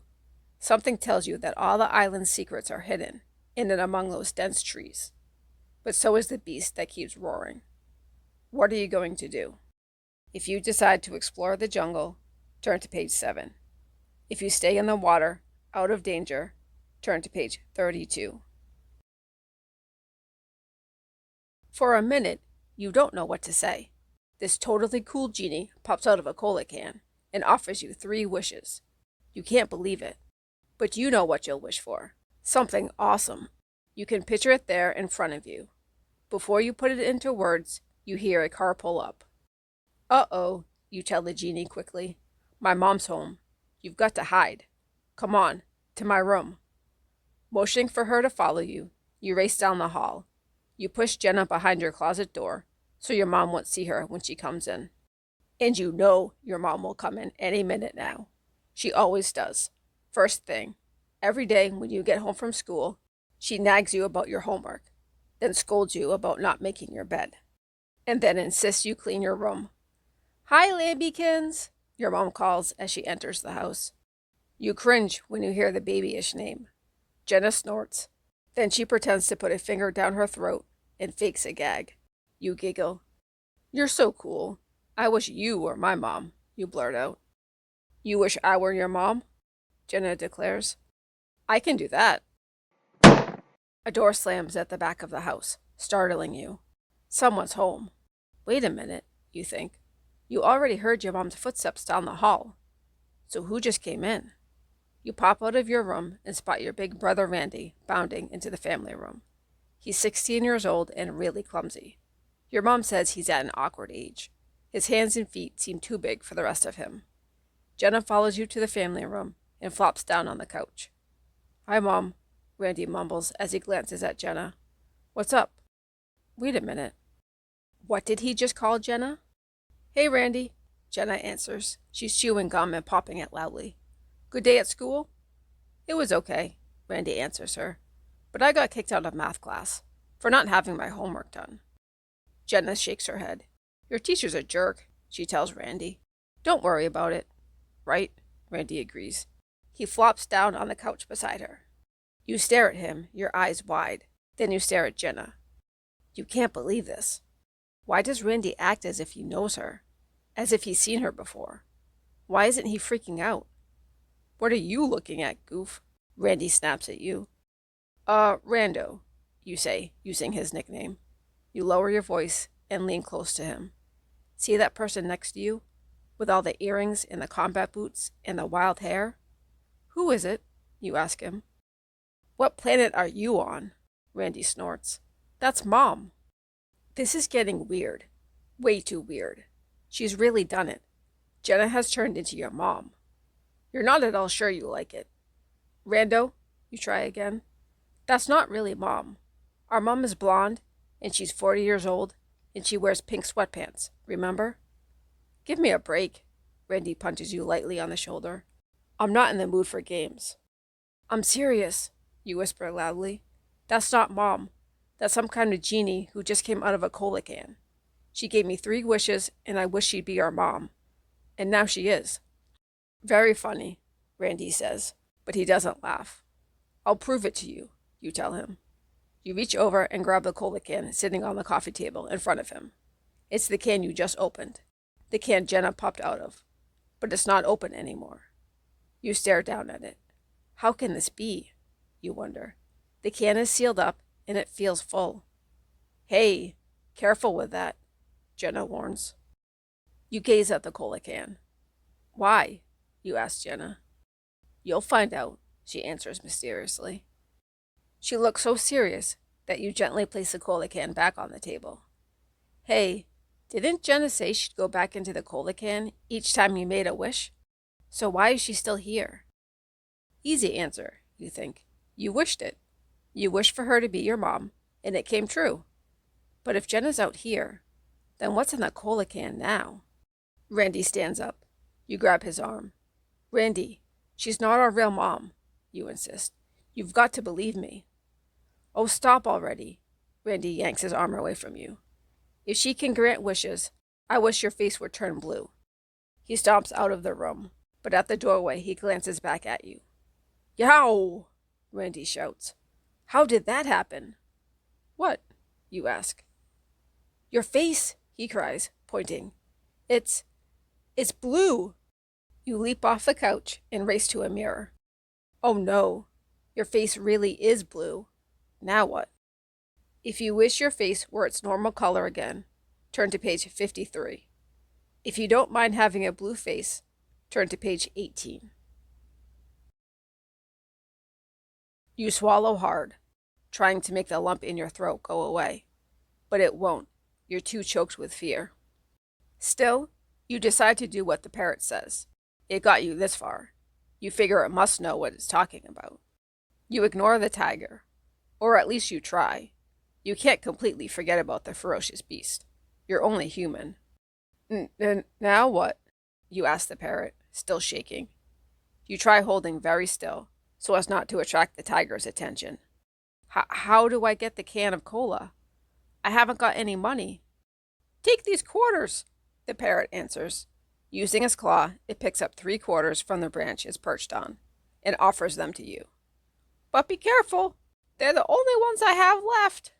As you reach out to take the quarters, the tiger leaps, 600 pounds of hungry, snarling animal, right toward you. Maybe you shouldn't have listened to that crazy old bird. Help! You scream. You fling your arms over your head and squeeze your eyes shut tight. Your heart hammers so hard, you think your chest will burst. Then you hear a loud thud behind you. Open your eyes, the parrot squawks. Get the cola can. Huh? Slowly, you open your eyes and realize that the tiger leaped over you, not at you. You hear him panting right behind you. You can feel his hot breath on your neck. Get the cola can, the parrot repeats. With your heart still pounding, you try to do what the parrot says. You slowly approach the cola machine. You push the quarters into the slot and hit the button. A can thumps down the chute and rolls out into your waiting hand. Nervously, you flip open the metal tab. Oh no, you wail. No, Genie, it's just cola. Now you'll never get off the island. You can't make a wish without Jenna's cola can. And those 3 quarters were your only chance. Even the parrot starts to cry. You fling the cola can onto the ground in despair. No, no, no! You slam your fist against the side of the cola machine. Then something wonderful happens. Another can of cola drops down. Can it be? You pick it up. Oh, please, please, please be the right can. You take a deep breath and flip open the top. In a huge, stinging spray of soda and red gas, Jenna shoots out of the can. You hardly recognize her. Her eyes are a poisonous yellow color, shaped like a cat's.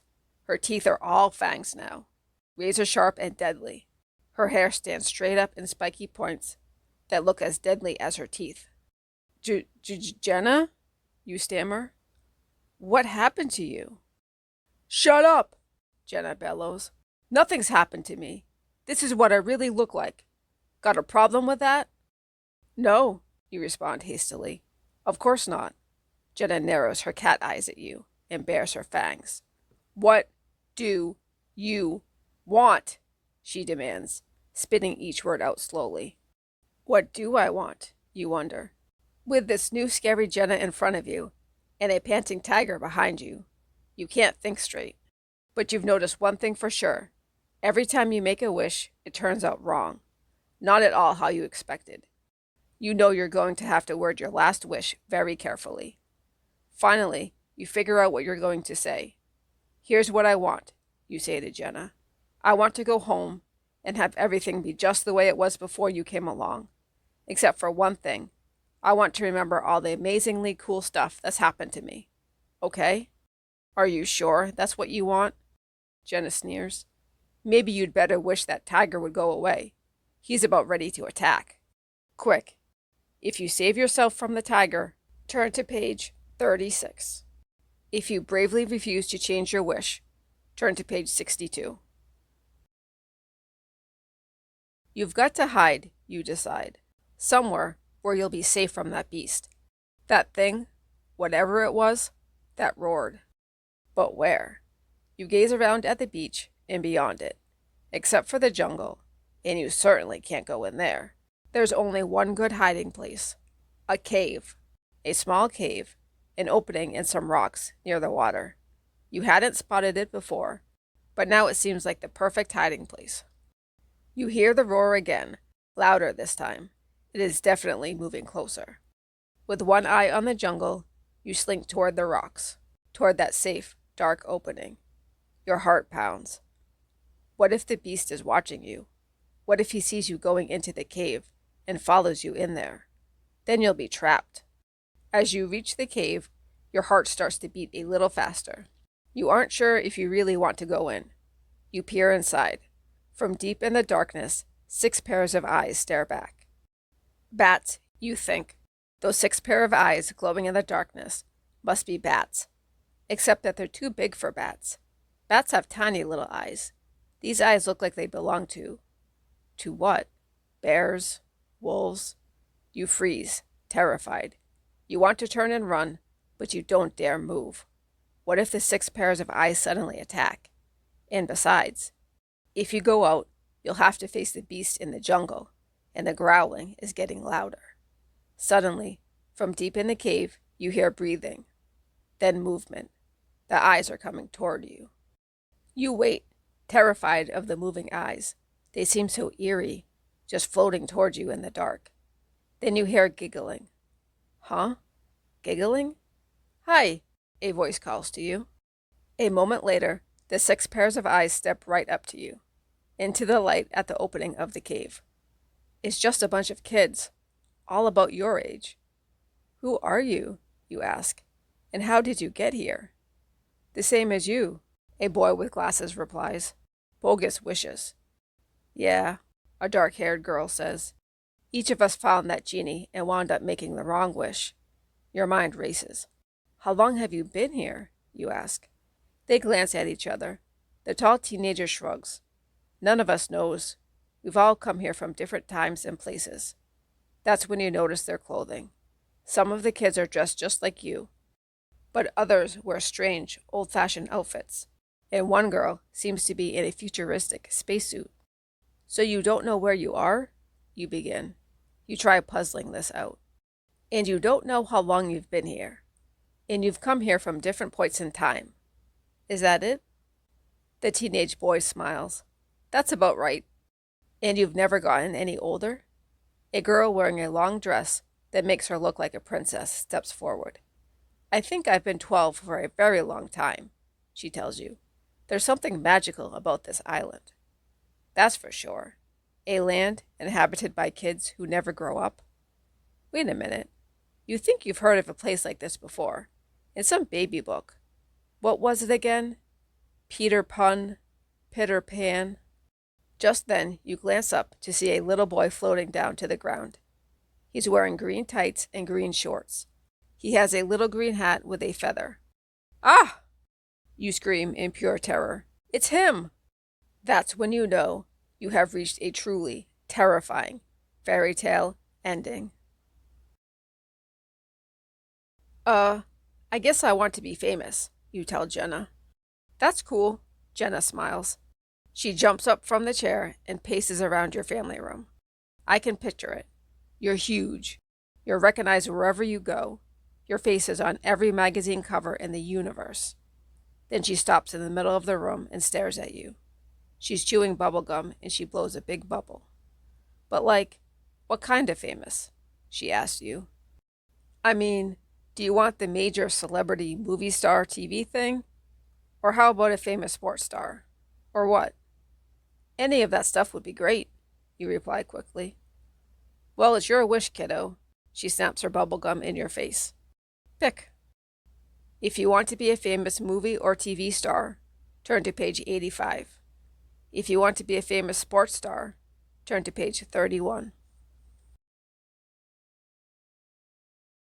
This curling game may be a load of fun for these old guys, but it wasn't what you had in mind when you made your wish.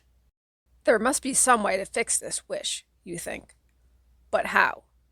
You shove your freezing hands deep into your pockets. Your fingers hit a heavy object. From the weight of it, it seems as if it might be a cola can. You pull it out.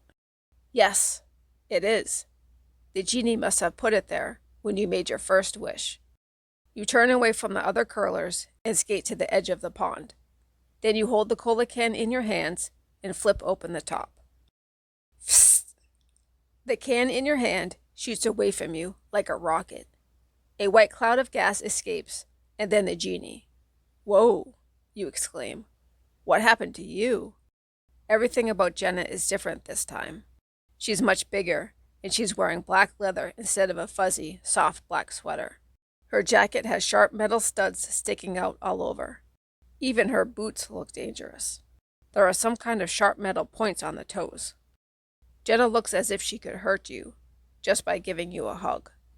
So, she says with a sneer, guess you aren't so good at this wishing thing, are you? I never said anything about curling, you reply, trying to stand up for yourself. I just wanted to be a sports star. And I made you a sports star, Jenna responds. But Jenna growls, and you stop protesting. When she bares her teeth, you see that they're sharply pointed.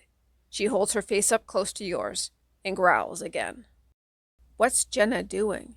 You tremble and swallow hard.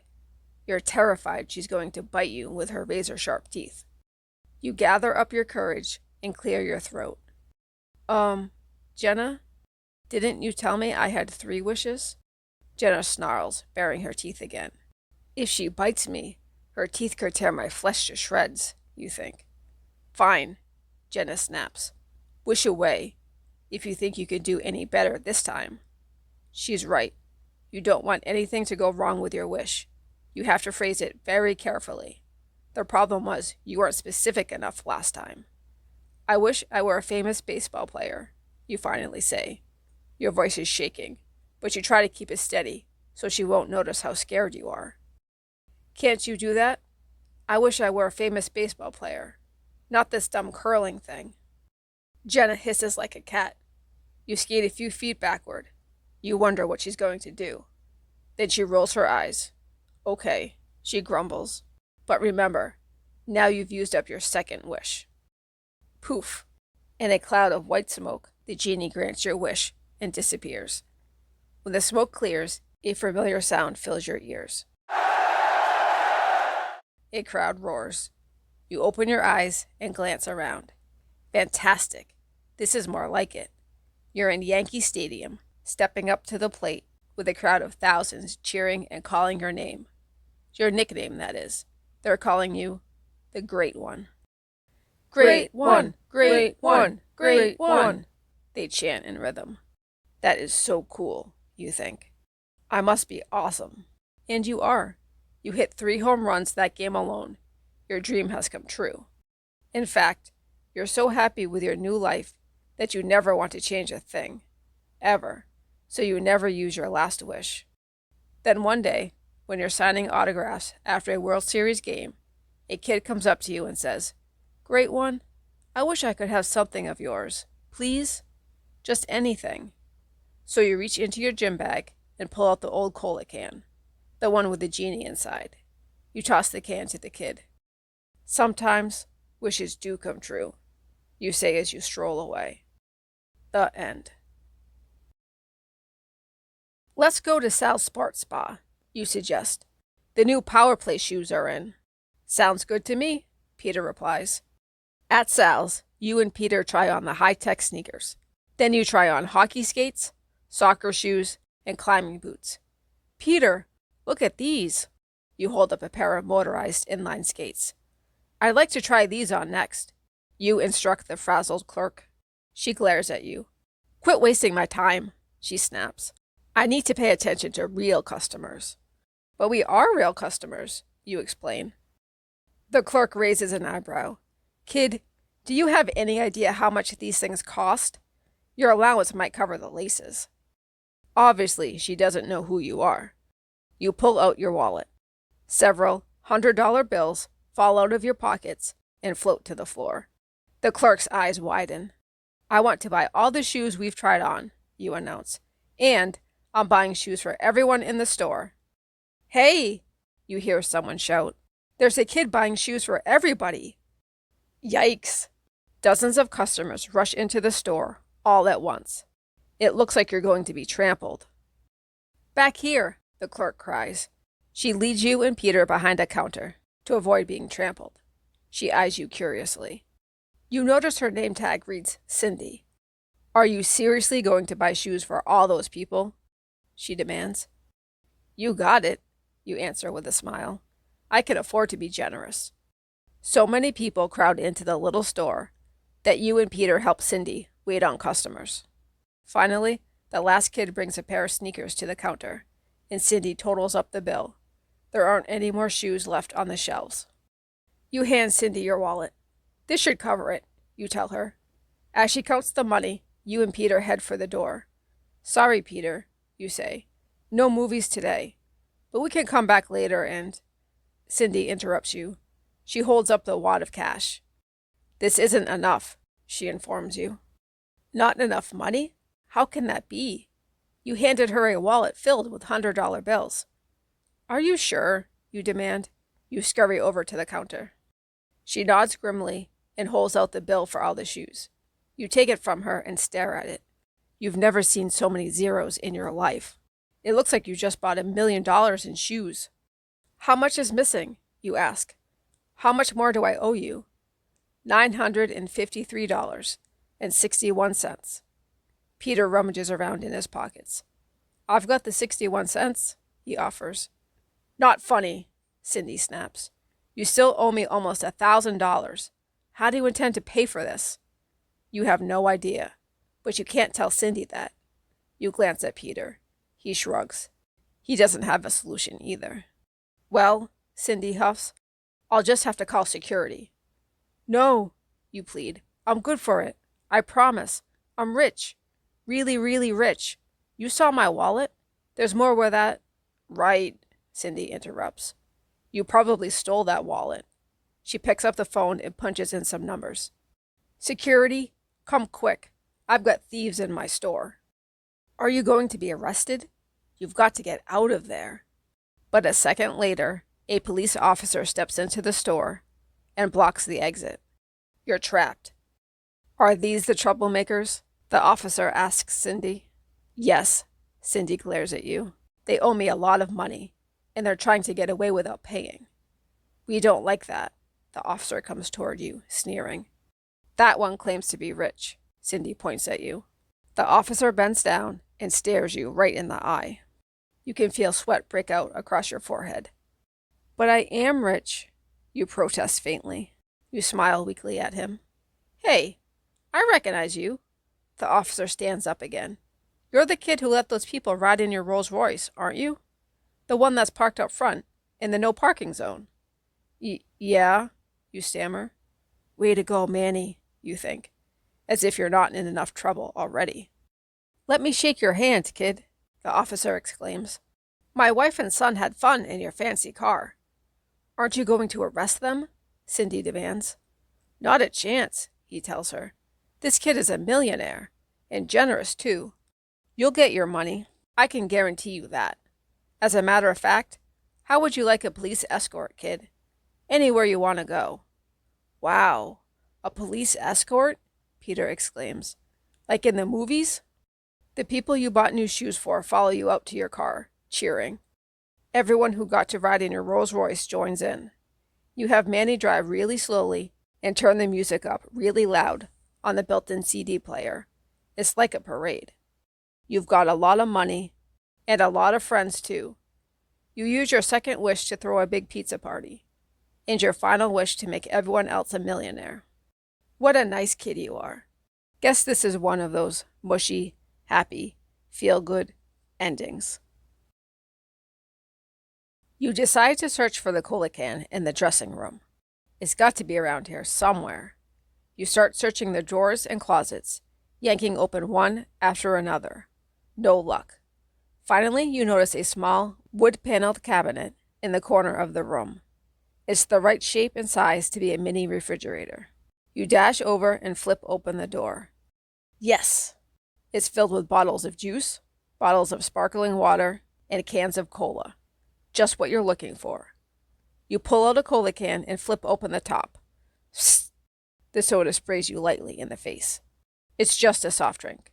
No genie. You grab another can, then another one. Psst. Psst. More carbonated beverage hits you in the face. No Jenna. There's only one can of cola left in the back of the mini fridge. What are the chances? Your heart starts to sink.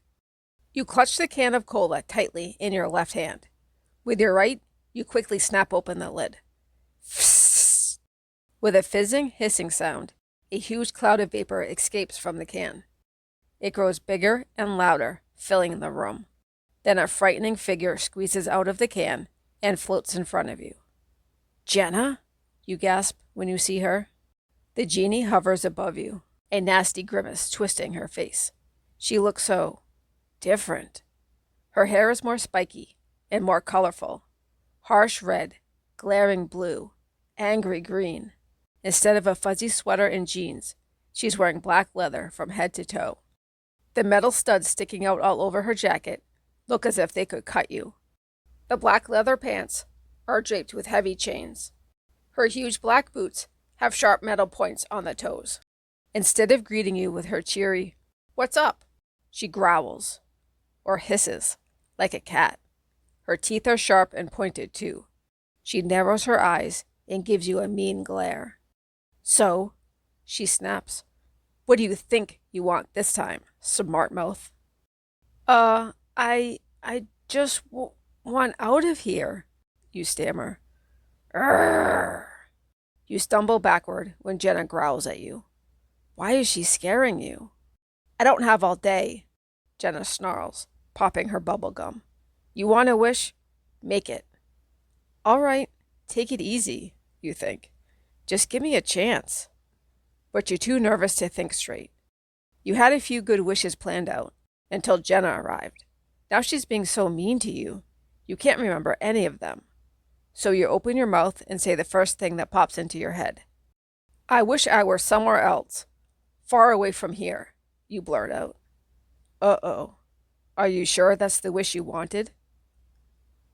Turn to page 12. A movie star, you decide. Or a TV star. It doesn't matter. "Okay, so say it," Jenna demands, still snapping her bubblegum at you. "I can't give you your wish until you talk the talk. Say the words. GD rules. Got it?" "Oh, sure," you answer. "Okay, You close your eyes. Out of habit. You always close your eyes when you make a wish. "I wish I were a famous TV star," you mumble softly. Whoosh! You hear a hissing sound, then feel a burst of steam or smoke or something. When you open your eyes, you find that the whole room is filling up with a white cloud. You can't see a thing, and you start to cough. You can't breathe. It's the smoke. It's filling your lungs. It's going to smother you. She tricked me, you think, as you struggle and gasp for air. The genie tricked me. Finally, slowly, the smoke fades away. When it's gone, you suck in a big breath of fresh air. Then you glance around. Wow. You're sitting in a fancy Hollywood dressing room, in front of a makeup mirror. This is my dressing room? Am I famous? Your heart beats extra fast as you jump up, run out of the dressing room, and look at the door. Yes, there's a gold star painted on it, and under the star is your name. "Thank you, Jenna," you cry. "Thank you, thank you, thank you." For a minute, you wonder where Jenna is, but you are too excited to worry about it. "I'm a star," you practically shout as you dance back into the dressing room. "I'm famous." You throw open the closet doors in your dressing room. You can't wait to see what kind of fancy clothes a big TV star wears. But what you discover makes your stomach flip-flop. No way, you murmur, shaking your head. This can't be right. No way. You stare into the dressing room closet. Something green and pink stares back at you. A green and pink Wilfred costume. Not Wilfred. You hate Wilfred. Wilfred is the worst TV character ever invented. He is a huge green and pink talking dragon, the star of a stupid preschoolers TV show. What's that doing in there, you wonder? I never wish for a Wilfred costume. A sharp knock interrupts your thoughts. The door swings open. A pretty blonde woman clutching a clipboard steps into the room. Time to get into your costume, Wilfred babe, she tells you. We've got a live audience of 4-year-olds, and they're just dying to get their peanut butter and jelly smeared hands all over you. You shake your head in horror. No, it can't be. You're not Wilfred. Are you? Me? You ask. Who else? The young woman asks. You're the star. Well, Wilfred babe, it's showtime. What do you say? If you try being Wilfred for a while, turn to page 19. If you get out of there right now by making another wish, turn to page 63. Follow me, you shout to Peter. Peter is too terrified to answer you, but he nods. You make a dash for it, knocking people out of your way as you go. You make it through the entrance to the food court and up an escalator before you look back. You glance down and see that the crowd below you is beginning to scatter. They must have given up searching for you. You and Peter keep your heads down as you weave in and out of the shoppers. You manage to make it to the parking lot without anyone recognizing you. You've never been so happy to see a car in your whole life. You and Peter jump into the waiting Rolls Royce. Home, you tell Manny. Hurry, let's go home. No way, Peter shakes his head. Take me to my house. I'm not hanging out with you anymore. It's too dangerous. You plead with Peter to change his mind, but he won't. So Manny drops Peter off at his own house. Then the driver takes you back to the mansion. You dread seeing James. You know you'll be in trouble for sneaking out. You wonder what James will do. I warned you not to go outside, James scolds when you return. Your parents will be very angry when they get back. Where are my parents, James? You ask. They went to Honolulu for lunch on the family jet, but they'll be home soon. And this time, I won't let you out of my sight. Great, just what you need. James hanging on your every move. You wander around the mansion, bored. James follows you wherever you go. But even when you ask nicely, he refuses to leave you alone, and he won't play with you either. I am a butler, not a playmate, he informs you. How totally stupid is this? Your house is loaded with everything you've ever wanted, but you can't have any fun. You're a prisoner, trapped in your own house, and now you have James the watchdog spying on you. This wish isn't exactly working out the way you had planned. Then you have an idea. That's it, you cry. The answer! What is it? James asks. He raises an eyebrow. You ignore his question. You're too busy figuring out a plan. Yes, you'll fix everything with another wish. Now all you have to do is find the cola can. James, you smile at the butler. Do we have any cola? There are 40 cases of cola in the pantry. Shall I get you a can? 40 cases? Uh-oh. Which can has the genie in it? If you open every can until you find the genie, turn to page 59.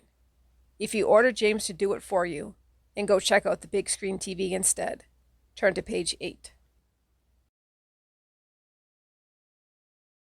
You give the driver Peter's address. Then you cast your eyes around the back seat. You spot a cellular phone, plus a minibar, a TV, a laptop computer, and a CD player. You grab the remote and notice a bulging wallet on top of the TV. Your eyes widen. It's filled with $100 bills. Excuse me. You lean forward to talk to the driver. My name is Manny, he tells you. Sorry, you say. I don't know how I could have forgotten. So, Manny, is the money in this wallet back here mine? Of course, Manny replies. All right. This will buy a lot of fries at the food court. You tuck the wallet into your pocket, then pick up the cellular phone and punch in Peter's number. Peter, you yell into the phone. You won't believe where I'm calling from. Wait for me in front of your house. When the car pulls into Peter's driveway, Peter is standing by the curb. He watches as you climb out of the car. You look up just in time to see his jaw drop open, and his eyes bulge out as if they're going to pop. Peter, are you okay? You ask, but all Peter can do is scream. Ah! Your friend Peter yells, That is the coolest car I've ever seen. I know, isn't that awesome? You shout, and it's all mine. I'm rich, Peter. I'm rich. A neighbor watering the lawn glances in your direction. 2 kids on bikes stare at you as they ride by. Manny pops his head out the car window. I wouldn't go announcing that to the whole world if I were you, he warns. But why shouldn't you tell everyone you're rich? It's the truth, isn't it? I'm rich, you shout again. I know, Peter exclaims. I saw it on TV that you won the lottery. Your face was all over the evening news. You reach into your pocket, grab the bulging wallet, and pull out a wad of bills. You hand one to Peter. Remember that $1 I owe you? Here's 100. Peter looks shocked. He gazes at the bill in his hand. Hop in the car, you tell him. We're hitting the mall. Peter continues staring at the money you gave him as he follows you toward the Rolls-Royce. What's the matter? You tease. Haven't you ever seen a $100 bill before? I've got plenty more. You toss some $100 bills in the air. Then you climb into the car. Peter scrambles in after you. As you drive away, you glance back. Several neighbors are snatching the bills off the ground. You have to be more careful, Manny scolds from the front seat. Money can make people act crazy. Manny, you worry too much. You stretch out against the roomy back seat. From now on, we're going to have fun. You and Peter help yourself to sodas and snacks from the minibar. First, we're going to replace our old sneakers with high-tech models, you explain to Peter on the way to the mall. Next, we're going to see all the movies at the 12-plex. Then we'll head over to the food court and eat one of everything. Peter nods happily, his mouth full of corn chips. As Manny guides the Rolls into a parking spot, a crowd gathers. They seem to be talking about the car. Awesome wheels, a little boy comments as you and Peter hop out of your Rolls-Royce. Want to go for a ride in it? You offer. You turn to the driver. Okay, Manny? We won't be ready to leave for a while. If that's what you want, Manny responds uncertainly. Great, the little boy cheers. Come on, Ma, let's go. He tugs his mother's hand. She smiles at you as they get into the car. Me too, a man yells. Can I go too? Sure, you wave your arms. You can all go. The crowd cheers and then scrambles into the Rolls. That was fun, you tell Peter as the car drives away. Now let's check out the mall. Do you want to go to the food court first? Turn to page 17. Or do you want to hit the sporting goods store? Turn to page 81. Use up a wish just to get rid of this guy, you think? You only have 2 left. Nah, no way. No, you tell the big ugly genie. I wish that... You hesitate, thinking about how to phrase it. What you really want, more than anything in the world, is for your first wish to work out just fine. You want to be rich, but normal. You want to be able to go visit your friends, without being followed, or being afraid. But before you can say another word, the genie snaps his fingers. Poof! In a cloud of blue smoke, a giant fanged rattlesnake appears in the room. It raises itself up into striking position and hovers over your head. Venom drips from its fangs. It nearly splashes you. You freeze in absolute terror. Every muscle in your body locks. You don't dare move. The snake leans forward, hissing right in your face. You stare into the snake's tiny eyes. You hear the genie laugh and snap his fingers. Poof, poof, poof. Instantly, you are surrounded by 3 more giant poisonous rattlesnakes, almost as big as the first. They all bare their fangs, dripping venom. The poison pools on the tile floor in the pantry. It starts seeping towards your feet. You can't believe what's happening. You scrunch up your toes. You pull your shoulders in, trying to make yourself smaller, but the snakes close in. Hiss. The largest one opens its jaws even wider. In 2 seconds, your head will be inside its mouth. "Help me," you squeak in a tiny voice. "Sure, just make a wish," the genie says with a cruel laugh. Fear fills every blood vessel in your body. You can't think clearly. All you want is to get away, far away.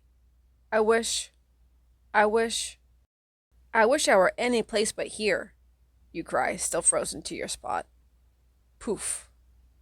Turn to page 12. The cola can must still be on the table in your family room. You quickly change out of that goofy costume. You sneak out a side door to a parking lot. A long white Jaguar convertible is parked just outside. The driver smiles at you and gives you a nod. You think, is that my car? Well, you are a star. Maybe it is. You stroll over to the car and fling open the back door. You hop in. "Take me home," you tell the driver. You rattle off your address so he'll know where to go. "Huh?" the driver says, looking puzzled. "But that's not where you live. You live in Beverly Hills, in a big mansion." "Beverly Hills? Where the rich and famous live?" Then you realize, that must be your new house. Now that the genie granted your wish, and you're a big star. No, you tell him. "I want to go to my old house and step on it." Eventually, the white convertible pulls up in front of your old house, the one you lived in until about an hour ago. You leap out of the car and race to the front door, hoping that the cola can will be right where you left it. But the front door is locked. "Hey! Mom! Dad! Let me in!" you cry, pounding on the door. No answer. "Let me in!" you scream, jerking the door handle as hard as you can. You peer in the windows, and your heart almost stops. The place is empty, bare. All the furniture is gone. You glance over at the garage and gasp. No cars, no lawnmower, no bikes, no gardening tools. Empty. Everything your family ever owned is gone. Just vanished. Then you notice a sign in the front yard. You barely saw it when you pulled up. Now you whirl around and stare at it. For sale. For sale? Did your parents move without you? Then it dawns on you. Maybe your whole family has moved with you to Beverly Hills, now that you're famous. Which means the cola can is gone. Not sure what else to do, you climb back into your car. "Take me back to the TV studio," you instruct the driver. Maybe the cola can is there, you think. Maybe there's some way the can travels with you when the genie grants a wish. Good theory. And guess what? You're right. The cola can is sitting in your dressing room right this very moment. It's in a minibar in the corner of the room. Too bad you're not there right now. Too bad there's so much traffic on the freeway. When you pull into the studio parking lot an hour later, you see Murphy, the guy who holds cue cards on your TV show. He's standing in the middle of a crowd, showing off his Ferrari. "That's strange," your driver says. "Murphy didn't have a Ferrari when he came to work this morning. He's not rich." Then you notice a cola can in Murphy's hand. Your eyes focus on the cola can in Murphy's hand. He's clutching it as if it's made of solid gold, not drinking it, just holding it, and standing next to his Ferrari. It's your cola can.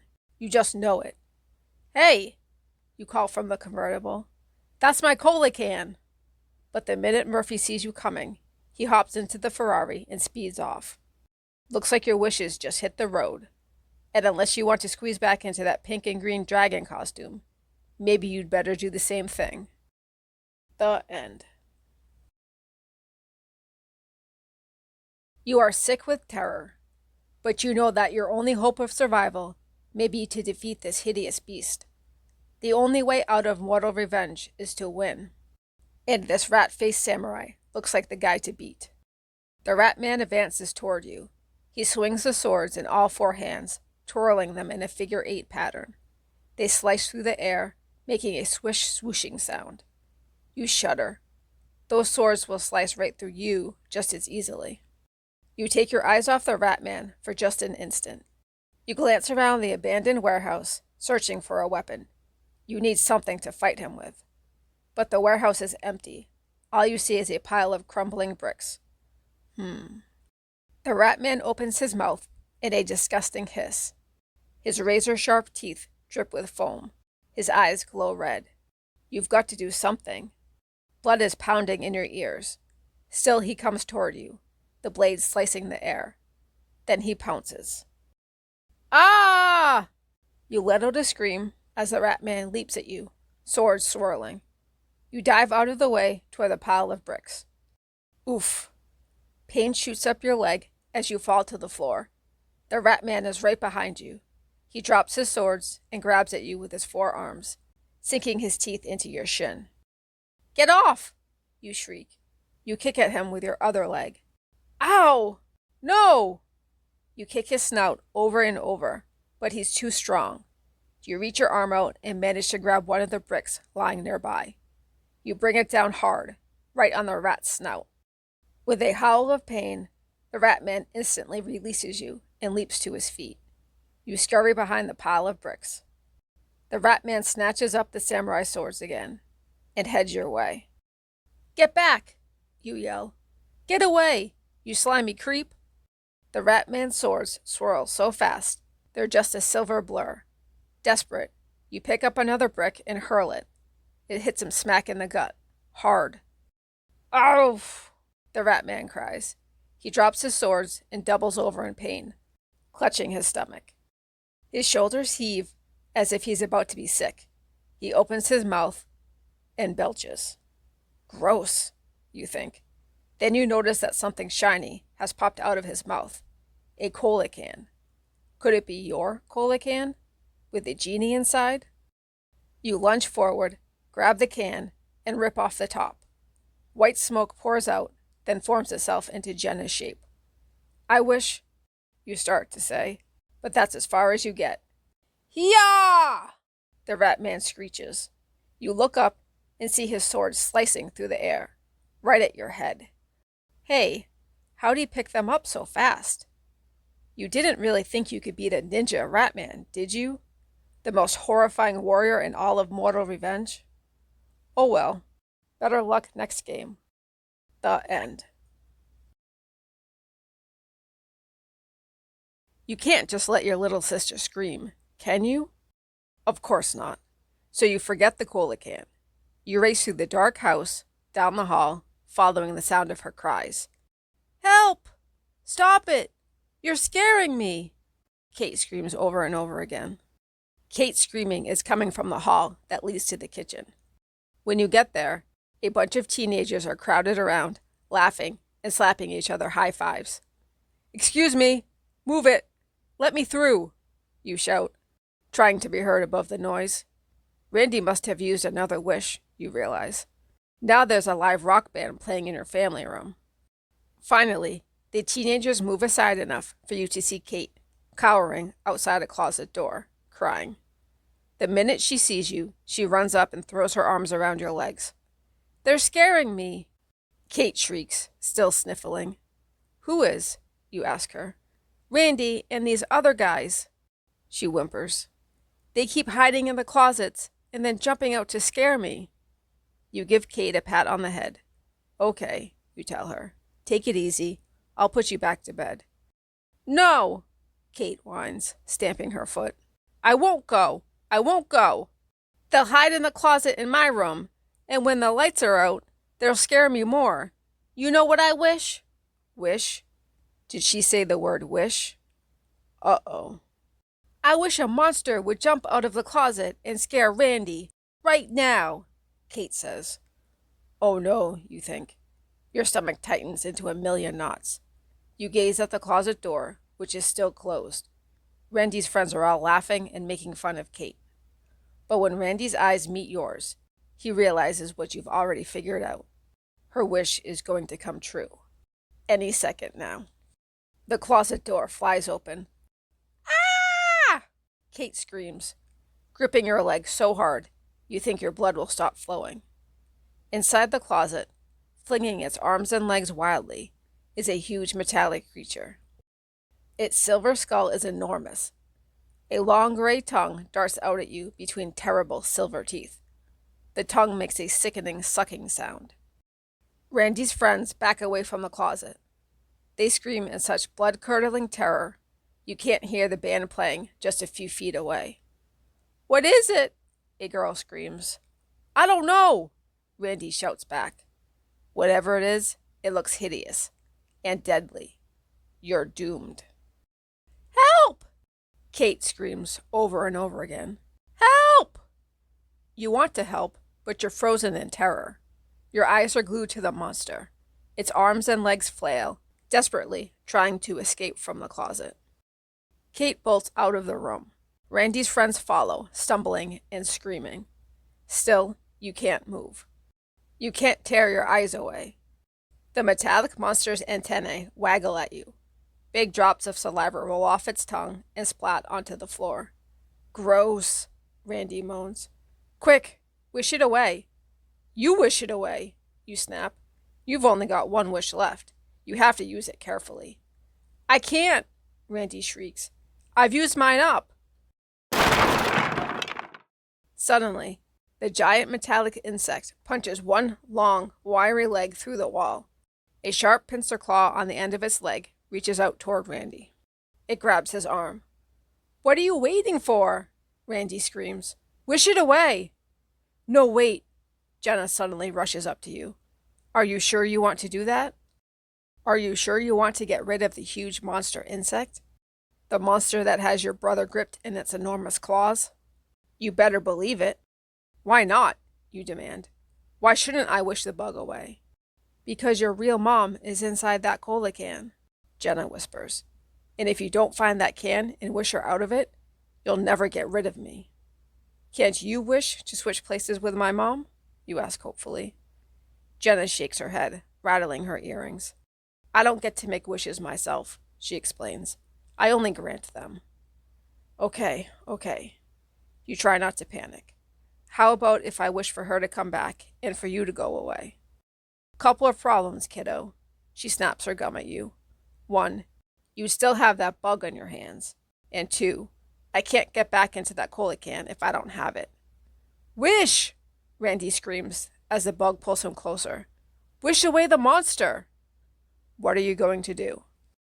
If you use your last wish to get rid of the bug, turn to page 115.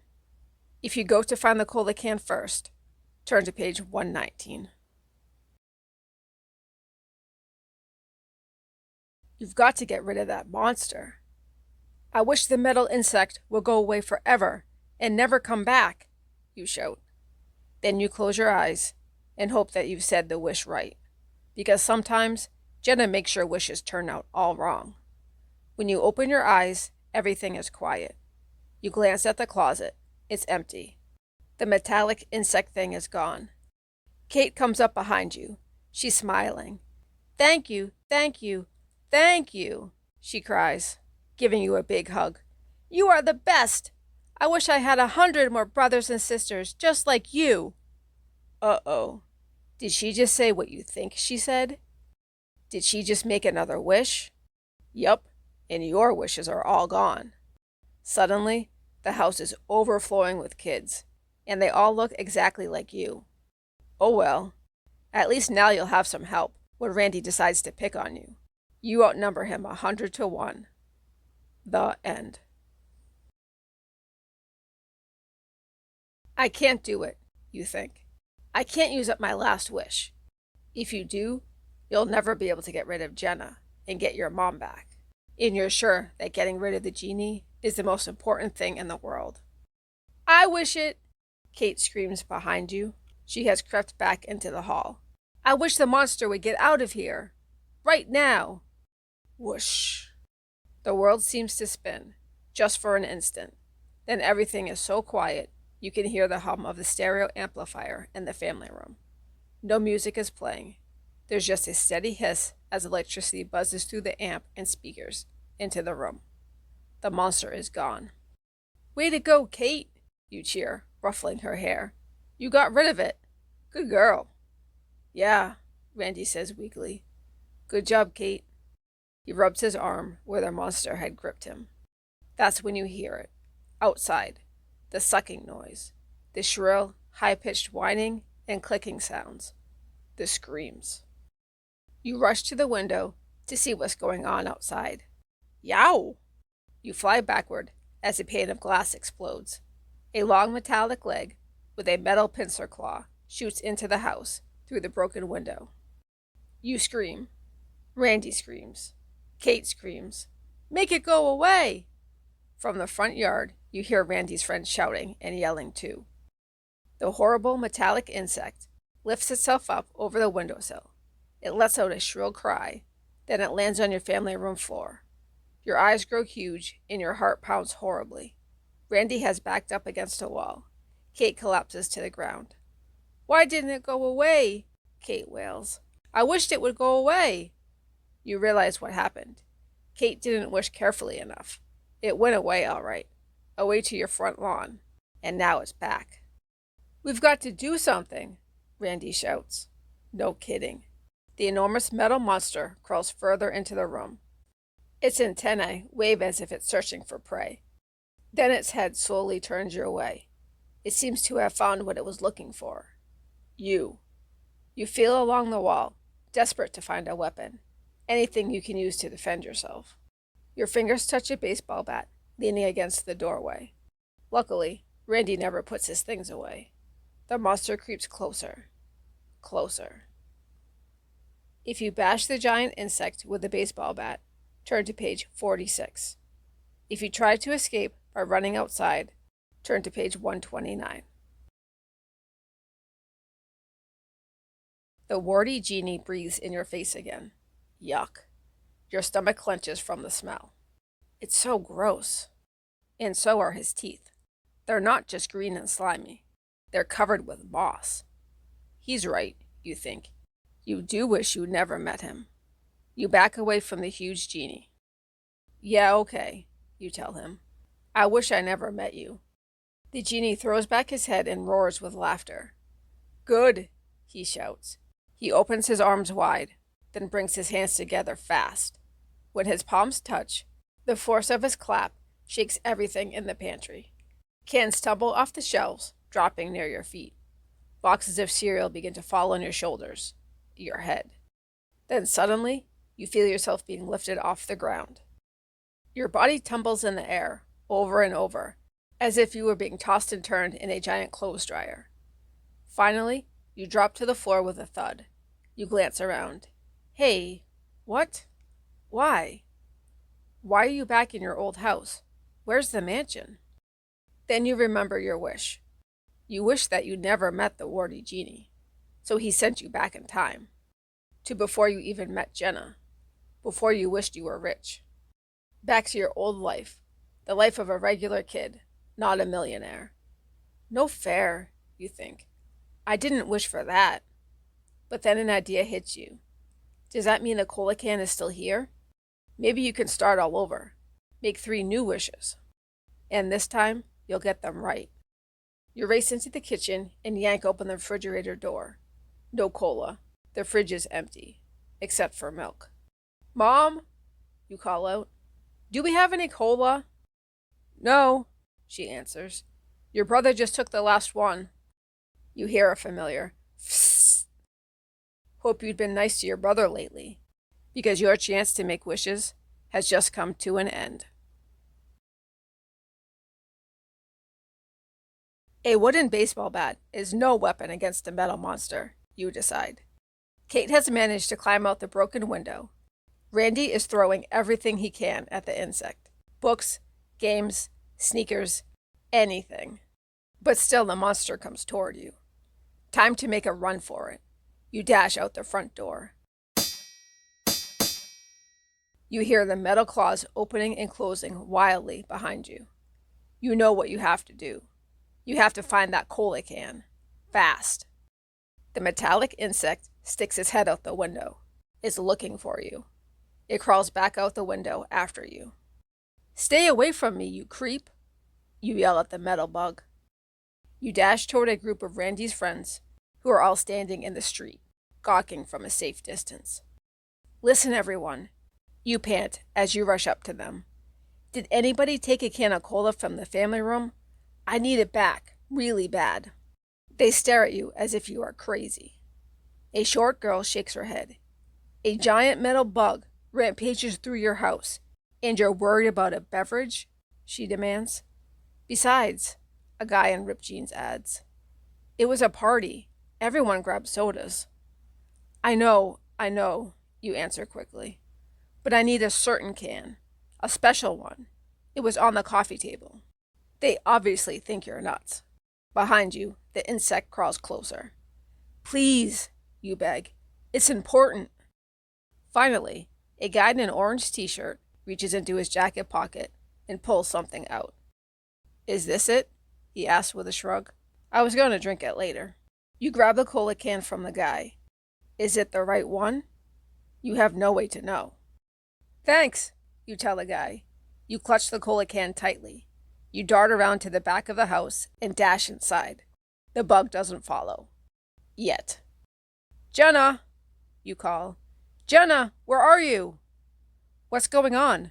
Randy rushes into the kitchen. Jenna is right behind him. Just wait, you tell your big brother. You'll see. What's up? Jenna asks.